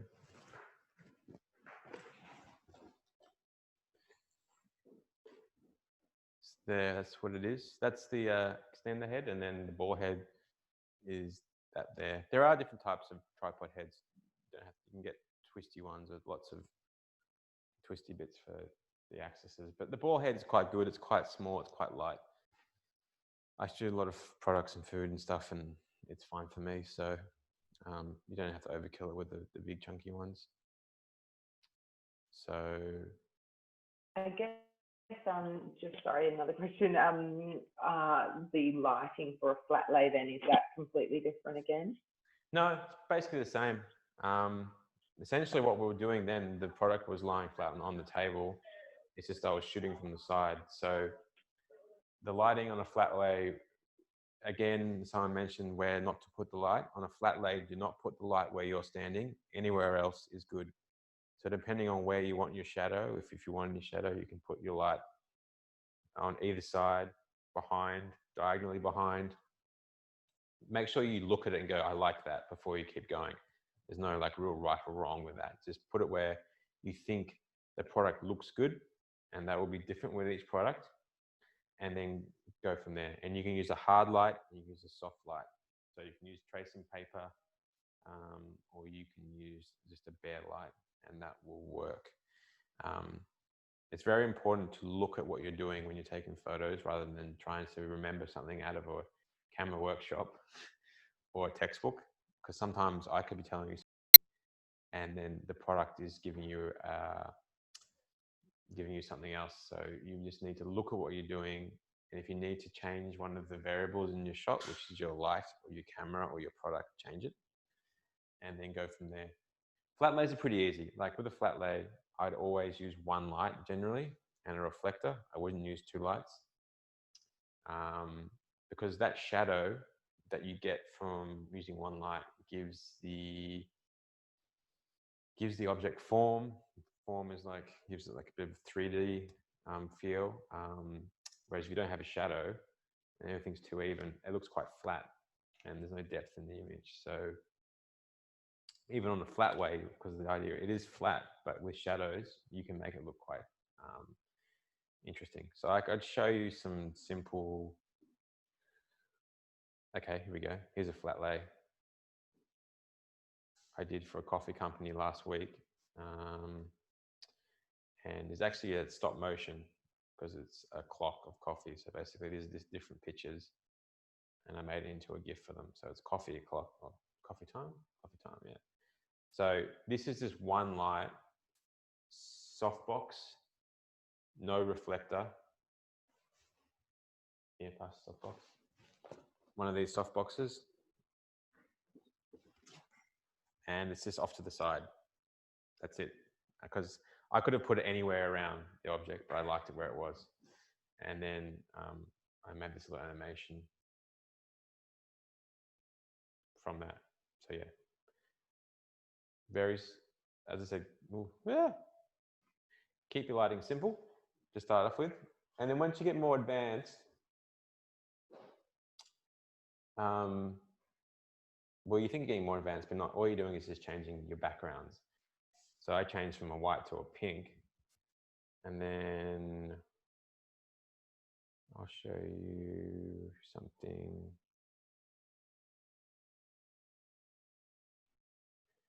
Then you can go into like locations and shoot a product. So that's just on a table with the light coming from behind. But because it's got the table and there's another glass there, it's a bit more real world than shooting on a piece of paper. But then again, that's actually in the bar shooting their margarita. So again, it's not just on a piece of paper, but essentially using the same light principles. That's a light from behind, similar to what we just did then. It's a hard light, and I just shot into it. That's all I did. The only difference is the prop or the background. So it's resting on something, this yellow metal thing, and there's a dark background. I shot some photos, here we go, last week for a bartender in DY. Their bar is doing takeaway cocktails. And he was got a beachfront bar, and he wanted some sort of interesting shots of his bottles that people come and buy. So I just basically used 2 bits of paper. I used white and blue, and I had a light coming from behind. I went through the bottle, created some interesting shadows and shapes, and you can see the paper here. The highlight sort of blue, the blue made the blue go white, so they kind of look cool. These are basically raw files, so there's a bit of dust still on there, so I haven't cleaned that up. And then I wasn't happy with that totally, so I put if you can see in this photo, there's a slight, you can see the paper, there's a slight shadow on the background. And all that was me putting not a palm tree, but a fern, not a fern, like a small palm in front of the light that I was using. The one light I was using had a small palm, and it was casting that shadow across, you can see it in this one, across the whole thing. But when the light got really bright in this middle bit, the shadow disappeared. So all that was one light like we just had with a palm in front and a colored background with a white background. So that's what we did there. So it's all very simple, but you can get very slick, interesting results from doing simple stuff. And the more comfortable you get, the more you can try with what you're doing. Don't try to put too much into your products. If you're doing flat lays, start with the product and then slowly build. I don't like when I see those flat lays and there's thousands of things in one shot, because you don't know where to look, and then it's not really accentuating the actual product. So you can get those amazing flat lays with heaps of stuff in it, but you need to get your basics right first and then build from there. So there's another one. So you can get beautiful light just by like shining things through. That's just red liquid. I think it is a nice blue, red stripe. So that's good. So any other questions? Keep on asking. Anything about gear or about cameras or about? Did you use mainly stills, like strobe lighting, or was it just video lights? That was strobe lighting. Because the restaurant wasn't, it was a sunny restaurant. So it was actually in the middle of the day I shot this. But if you guys don't know, strobe lights overpower the sun. So they're more powerful than the sun. So if you take a photo of the strobe light set at the settings I have, and you took it out the window outside would look dark, whereas the flash, the strobe light would actually be correct. So often I go into situations where it's a mess like this in the studio, but I get a really nice shot like that because I've set it up with strobes. With constant lights and the sun, or more constant lights, everything has to be dark to get something like this. Or if it's the sun has to be in the right spot. Maybe mid-morning, has to be going at an angle. You'll get a lot more reflections in your glass or your object, whatever you're doing. So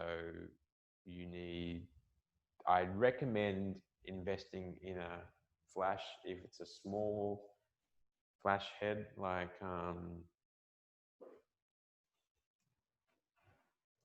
this one.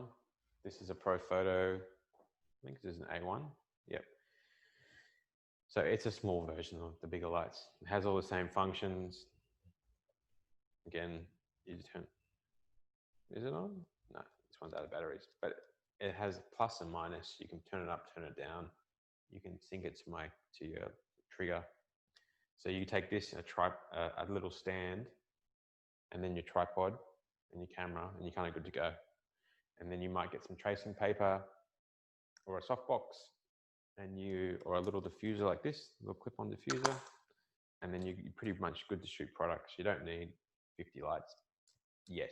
You'll probably end up getting 50 lights because you get more involved into what you're doing.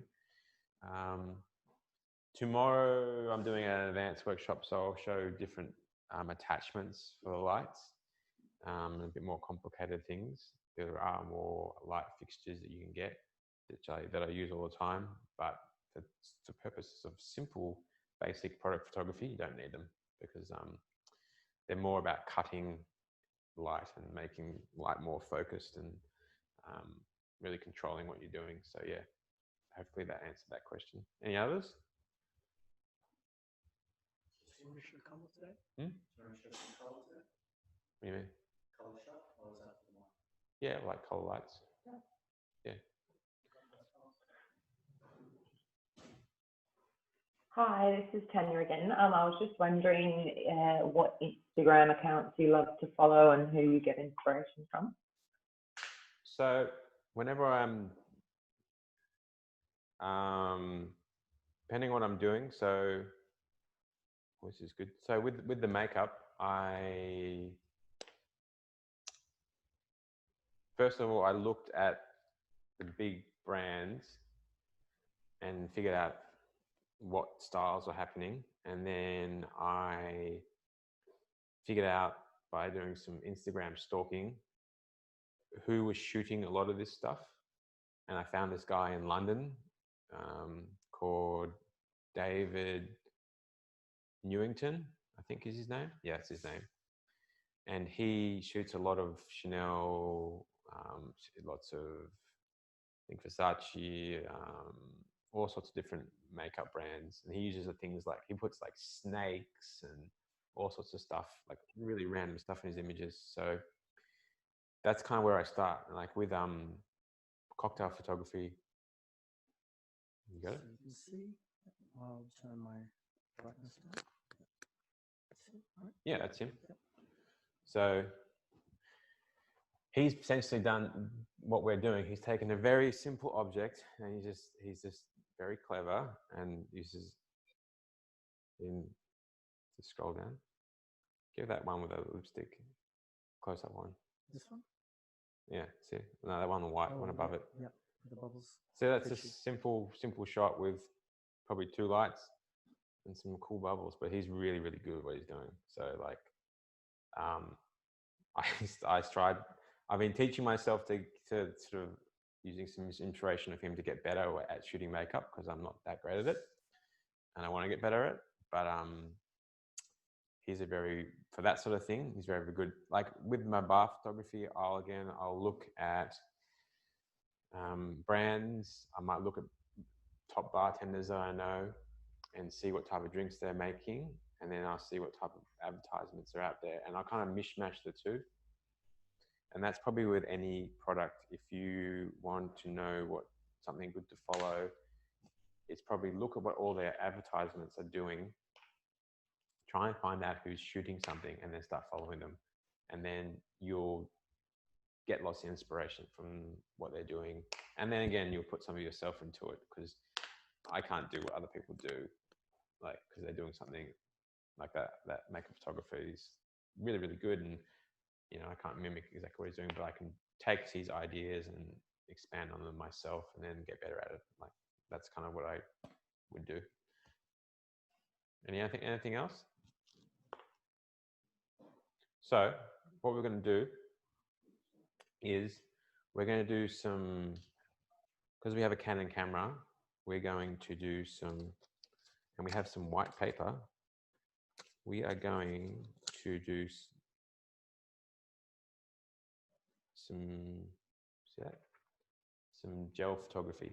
So essentially what this is like really expensive cellophane that you'd buy from the art store. That is the perfect size to fit on our lights. So I'm going to take red, and there's a couple of different red colors in here.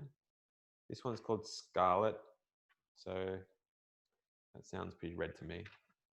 You can buy these for ProPhoto, like they have all different colors. So this is when you're bored of your white background and you want to get some more interesting things. So I'm going to go back over to the camera. We'll keep the camera in flat lay because we haven't done that yet.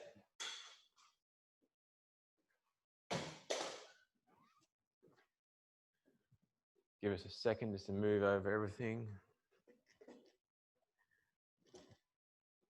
You got the camera over here? Yeah, perfect. See me? Perfect. So, yeah. So, we've got this. We've got our product. I'm going to take this lens off because it's a bit too tight. It's 100 mils, it's quite tight. I'm going to go to this 35 mil. Actually, no, something different, because not everyone has prime lenses. We're going to use this 24 to 70 zoom lens, because, you know, you don't have to always have specific bits of gear. It's just nice to have nicer things. So that's set up on our product. Just going to get, I might actually just get my focus on top of the product. That's good. Essentially what we're going to do now is take this little gel thing, and all that's going to do is make the light red. So you take, ProPhoto has these gel holders, and you basically pop the top out. You put your little gel in and stick it in. Now you could go down to your art store and get some tape and some cellophane and stick it on if you don't have one, which I've done before, but it's nice to have things that work all together when you're trying to be professional, so try and look professional. So these basically just fit onto your light. So I'm going to put that on my light. I'm going to turn my light on. Now I've got some red light going.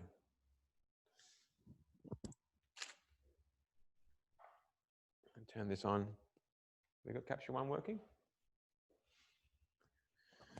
So the thing about gels is that, like any diffuser, they will make your light darker than what it was originally.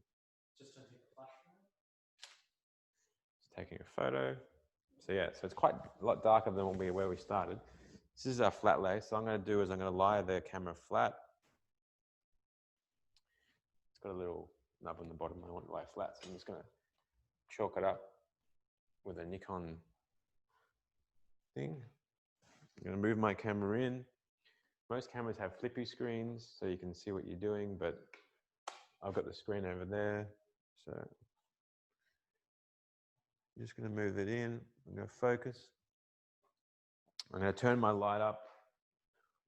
Probably, let's say, Let's go half a stop. And we're going to shoot. Okay, we've got a nice red. So I want something else in that now. What else can I do to make it more interesting? That's red. Maybe we'll get a opposite color. So we'll grab another gel. We'll go, an opposite color would be a blue. If you think of the color spectrum, opposing colors. So we're going to go just blue. This one's called just blue. It's a terrible name. What did they name that? Again, put this bad boy in. They actually say how much on top of it, how much light they take out. So this one takes out 4.2 stops, which is quite a lot. So, but I might just after for a bit of blue. And if you haven't seen, I was just taking out, that is a grid. It's a honeycomb grid. So all that does is when you put it into the adapter, like we have, it funnels the light into a straight line, rather than most when light comes out of a light, it goes every direction. Whereas if a grid allows you to control the light. If you look through it, you can actually kind of give you blinkers on it, so it's kind of good. We will use these in a sec, I think, but for purposes now, I'm just going to take it off and put our gel on. And you grab a second light, and these lights are going to be in basically the same position they were before. Might need a little bit of tape on this adapter because I stepped on this the other day and broke it. So, as it was. Right. A bit more tape. Gaff tape is the best thing.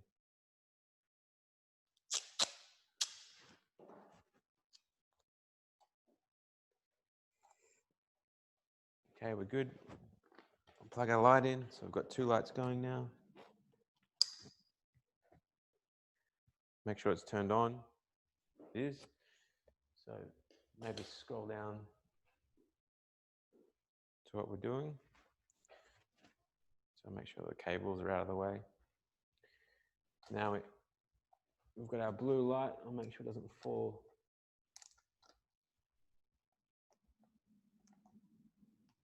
Sorry. I thought it was going to happen.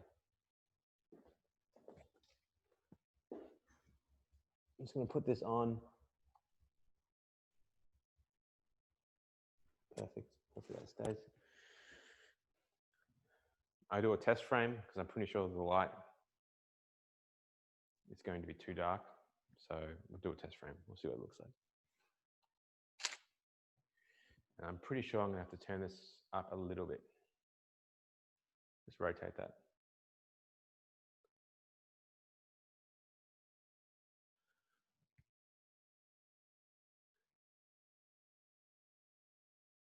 I'm going to turn it up half a stop.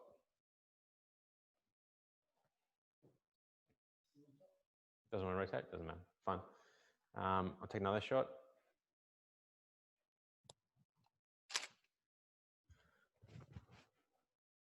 That's kind of cool. Something different. You know, it could be like a campaign for something for the Canon camera. It's like, you know, bring your life into color or some bullshit like that. But what this allows us to do, say we've got a nice, that's a decent shot, got that. I'm going to take us off flat lay and in handheld so I can get some supplement shots, because it's always good to have more than one shot of a different angle. So you can post the same product multiple times. I'm going to go off my zoom and back to my macro because I want to get nice and close. And I'm going to just shoot some details like I did before, but essentially we've got some beautiful, and then you just muck around by moving. I'm going to move this in a little bit. I'm going to move my body around a little bit to get a little bit of shimmer on the metal. Take a photo. It's kind of nice. Plastic fell off.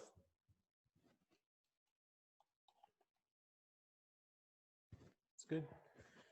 And then there's a Canon logo. I'm going to go on there.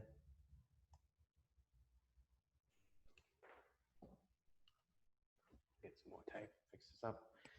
But it's really quite simple. I mean, when people think product photographers think, oh, we need to get someone to shoot that, it's going to be hard. But if you play around with it, it gets simpler as the more you do it. It's just a lot of fiddling around.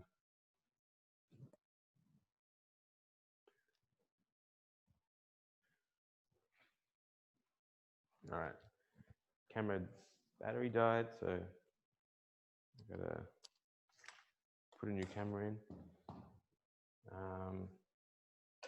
So that's looking pretty good. Just let me grab another battery.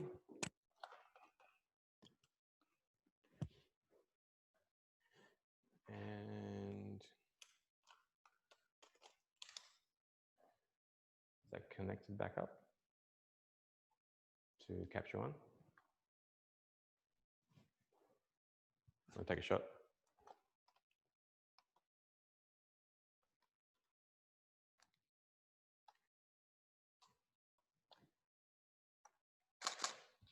Okay, I'm going to plug it back in. So remember, when you're moving around, you can always don't have to be above or in front. I can move around with my camera if I find something I like. I'm just trying to focus on the Canon bit. Hopefully it comes up on the screen. Not yet.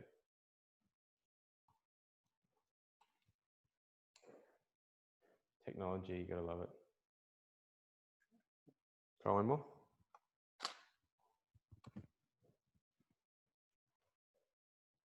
Maybe just reset it. But essentially what we've done is we've got 3 or 4 good photos of our same product, but with colors on it. I could change the colors, I could move them around. I could also use one of these grids. So I'll show you the difference between having a grid and not having a grid. So because our product is quite small, I want to use, and you'll see the grids here, they're all different. You get a pack of 3. Yeah. And they have different gauges, I guess. Some are very tiny. That's good for a small product like a glass. That's something a bit bigger. And then that's even bigger. So they're very handy. Again, they control the light. For the Canon camera, we're going to use the small one because it's about the right size. And we're going to put it on the red light. So I think our camera's working again. Let's take a quick shot. Yeah, there we go. So different angles. So I'm going to take this. I'm going to take it off. With ProPhoto, you can actually put your grids and gels behind your diffuser or light. So putting that in, put the grid in, put the red in. And essentially what they just do, we'll see what it does actually, because I think what will happen is the shot will be more blue, which it is, and the red is more controlled around a certain spot. So when we do a shot from above, go to a flat lay. Do you want to put the camera on? Show the product. Put this around my neck so I can't see it. There we go. And we've got like some interesting color going on. So I reckon if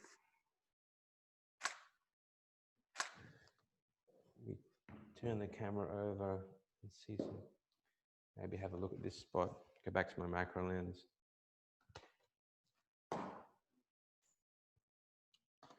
And get a couple more details. Just from a different angle. And this is how I'd usually shoot products. I just go around and find interesting spots. I mean, you could always just start with a flat lay or a basic shot and then go around. Okay, that's good. So turn those off. Come over to the computer and we will open some of these in Photoshop and capture one.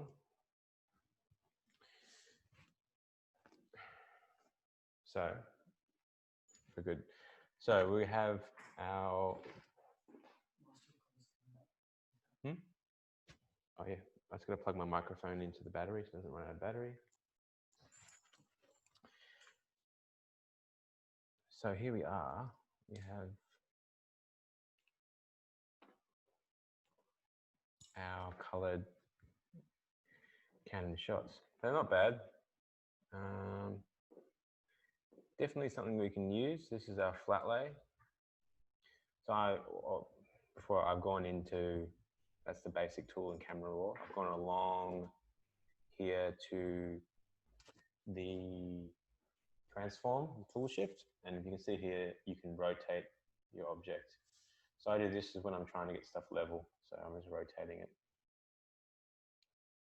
I'm going to go around to there. That looks pretty straight to me. I'm going to zoom in a little bit with the scale. Get back a bit. That's good. Pretty happy with the color. I could change my color profile, but it's kind of good where it was. I made it a little brighter. And then I'm going to take this one here and I'm going to go up to my little toolbar here and I'm going to synchronize these two. So I sync the settings. So they both have the same setting. Kind of like that. Maybe I'll do it across all of them. I'll sync the settings and see how we go. Just so it gives that consistent look when you're doing this. So bang. You notice that they all have lightened up a bit. And then I'm going to go back to the start and I'm going to bring the shadows up across all of them. And then I'll add a little bit of clarity. Just a little bit, maybe less like that. So this is if I was doing a shoot, and these are the pictures I've downloaded and selected. These are my favorites. I'd be going through and be like, yep, that one looks good. And I just make little adjustments. And I go along. And you see here the beauty of having the two lights. It just highlights, just puts really, really nice color contrast through the image. I mean, essentially with photography, a really good way to make interesting photography, I was taught this at design school, was basically elements of design in your shot, which that would be textures, contrasts, color contrast, so opposing colors, or you got black and whites, you got texture, you got shapes, so you know, a square sitting inside a circle, all that sort of stuff our eye is drawn to. So you're wondering why some photos, product photos are more interesting than others. It's generally because they have different elements of design in them that make us look at them longer and go, oh, that's interesting. So in this case, it's the color that's making this more interesting than what it was. Basically, it's a color contrast. You've got two opposing colors. So we're going in. I'm just going to zoom in on that a bit. Next one, I'm going to zoom in even more. Don't be afraid to crop your images when you're doing product photography. When I was a photojournalist, it was like sacrilege to crop your images, or really do any Photoshop, really. You pretty much have to file it how it is. But in this day of running everything perfect, Photoshop allows us to do that. So these two here, I don't really like them, so I'm going to delete them. And then these last two are with the different light source. It's a bit harsher, so still good. Probably don't need two of them. Get rid of one. Don't need that one. I like that one. Don't need that one. I like that one. That's really cool. Looks like a car ad, I reckon. And then we'll keep that one too. We'll just zoom in a bit. So I'm going to save these out of Photoshop. Out of Camera Raw.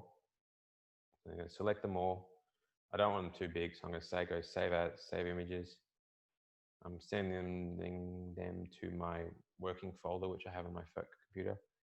Got the right color space, 4,000 pixels by 4,000. So whichever is the longest edge, that'll have 4,000. And then I always put edit in front of all my new files. It's just to tell myself that that's a file that you're editing. And I'll go okay. It's saving them down there, so I'll go done. You can see it go along. So yeah, so we've got some same product, different but interesting pictures. So okay, there we go, we're done. So I'm going to close black image that we had, and I'm going to scroll down to our shots.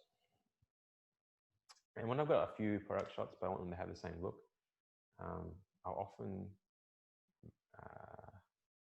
record a Photoshop action, which is here. Basically what this does, it records every click you make, and then you can replay it on, you can do a batch and replay it on multiple images. So if you adjust the light, the color, you can set those settings to go across multiple things. So I'm going to make a new action. I'm going to go to my filter program, which we used before, which is exposure. I really want to accentuate these colors, so I'm going to look for a filter. That's probably too much, which gives a bit of a punch. Maybe this one, Velvia 50. Again, it's an old film used to shoot food. But zoom in, it really gives the colors a punch, and the contrast a punch too. So that's pretty good. I like that. There's other setting. Let's just see maybe some vignetting. We'll see what that looks like, which is basically when you bring in here. That's a bit of a dark vignette. Could be okay. Maybe just a little bit. Do you like it?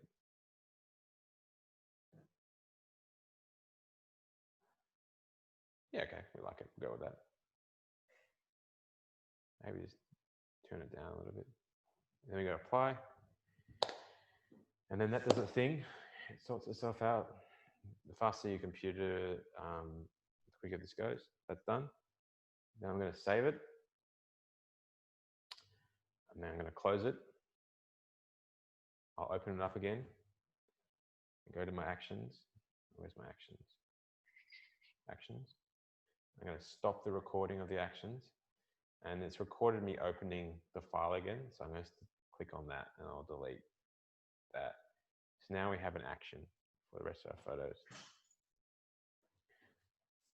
So camera on me has just died, but I can still go on my computer. So I'm going to select all my pictures.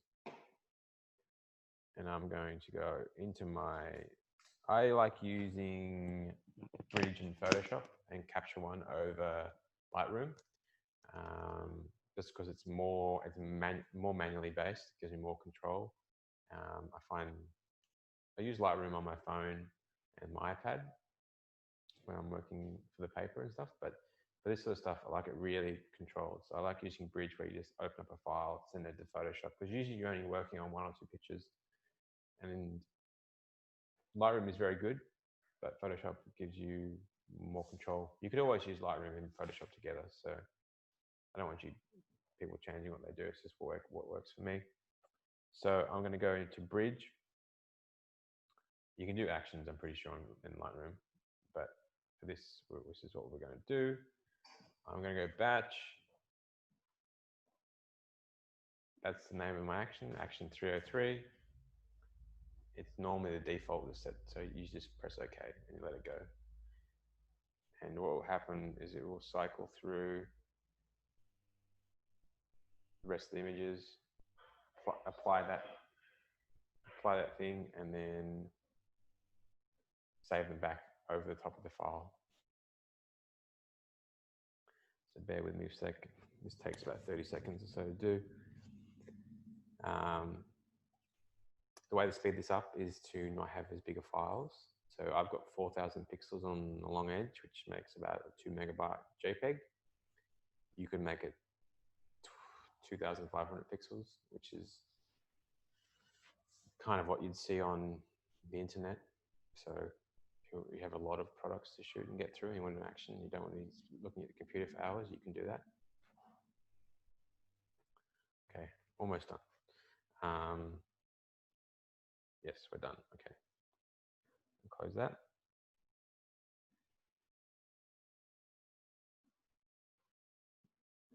That's good. And I'm going to find, I think I put them on the desktop, our Canon images, our original ones, which are there. And make sure, yeah, I've got those. And save. Okay, we're good.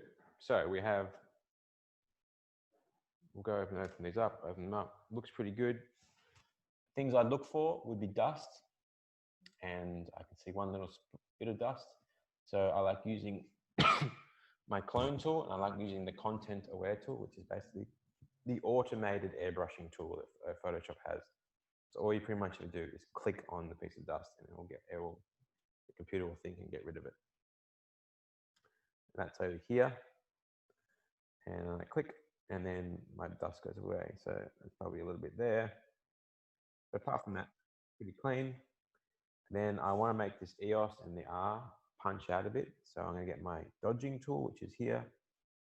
I've got midtones, and I'll make the brush a bit smaller. I'm just going to click on the EOS and click on the R. And then I might try doing some highlights as well, because yeah, that works quite good. Maybe on the Canon too. And then maybe some levels, just we can make it a bit brighter if we want, but I think it's pretty good how it is, so we'll cancel that. Then we'll save that. And then we'll look at another one. This is kind of how I work. I'll just go through and see what's the best. Again, I might just do a bit of highlights. And then I noticed a bit of dust. Well, actually, it's actually dust on my lens, not on the product. It's on the paper, so I'll use my cloning tool. Just click where you think there's a bit of dust. There's some down here too. Now my camera's pretty dirty. It needs a sensor clean. You can really zoom in and see what we've done. So it's pretty good. And then just bring that up a bit. That's nice. And then we'll go, that one's the same. So we don't really need to do 2 of the same products. I can delete that one. And then these 2 are quite similar. I think I like that one better. So I'm going to get rid of that one. And then these last 2 are very similar too. Probably go with that one because I don't like what's going on in the corner. So here we go. So there we have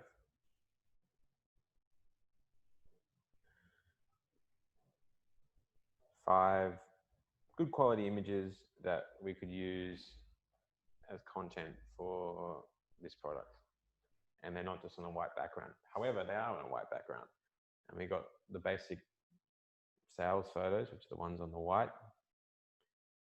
And then we had the black photo. And now we have the more contemporary, more detailed shots on the color. So those are kind of good to go. You kind of send the email those off, or put those on your Instagram. You can animate them if you want. I find with animation, generally, seeing the whole product in the image works better with animation than a cropped in, because it doesn't necessarily look as real. Even though animation is not real, it just sort of doesn't work as well. So these would be good shots for a website banner or on Instagram, something like that. So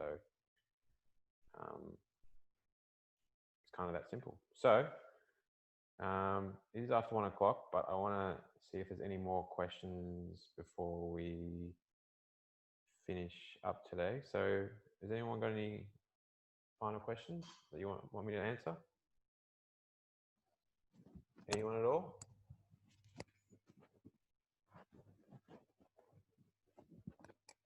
You tend not to use Capture One to do any of your raw processing. You keep that to camera raw.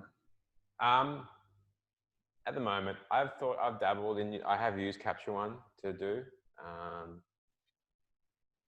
I used Photoshop and Bridge for a long time, so it's more of a hobby than anything. I know that there's things in Capture One that you can do which are better maybe than Photoshop and more controlled, especially when you have someone running Capture One, like a digital operator, which is a guy who sits on the computer while you're editing. It is really good. I'm just not in the habit of doing it, so. No, that's fine. Thanks. But in the end of the day, whether you use Lightroom, Capture One, Photoshop, or something on your phone, they all run off of similar premises, and they all have similar tools. Some are more advanced than others. But if you sort of have an understanding of where you want to go, you can use all those tools from those different programs to get the same result. That makes sense. Some are easier, some are more technical, but I use apps on my phone. I do use Capture One, especially if I have a client with me who wants to watch what's happening. If I don't have a client, I won't use Capture One. I'll just shoot to my camera, and when I get home, I'll just open up in Photoshop. If I'm working for the newspapers, they like stuff straight away, so I'll just use my iPad, and I'll just use Lightroom in my iPad, and then take the photo and do a quick edit and send. So it's very quick. And then for myself, I'll use my phone quite a lot to edit images on my phone for my own like stories or stuff like that. So I like to use a mix. And I got into the habit of using Photoshop for a long time. So that's how I started. So yeah, that's the answer to that. Any other questions?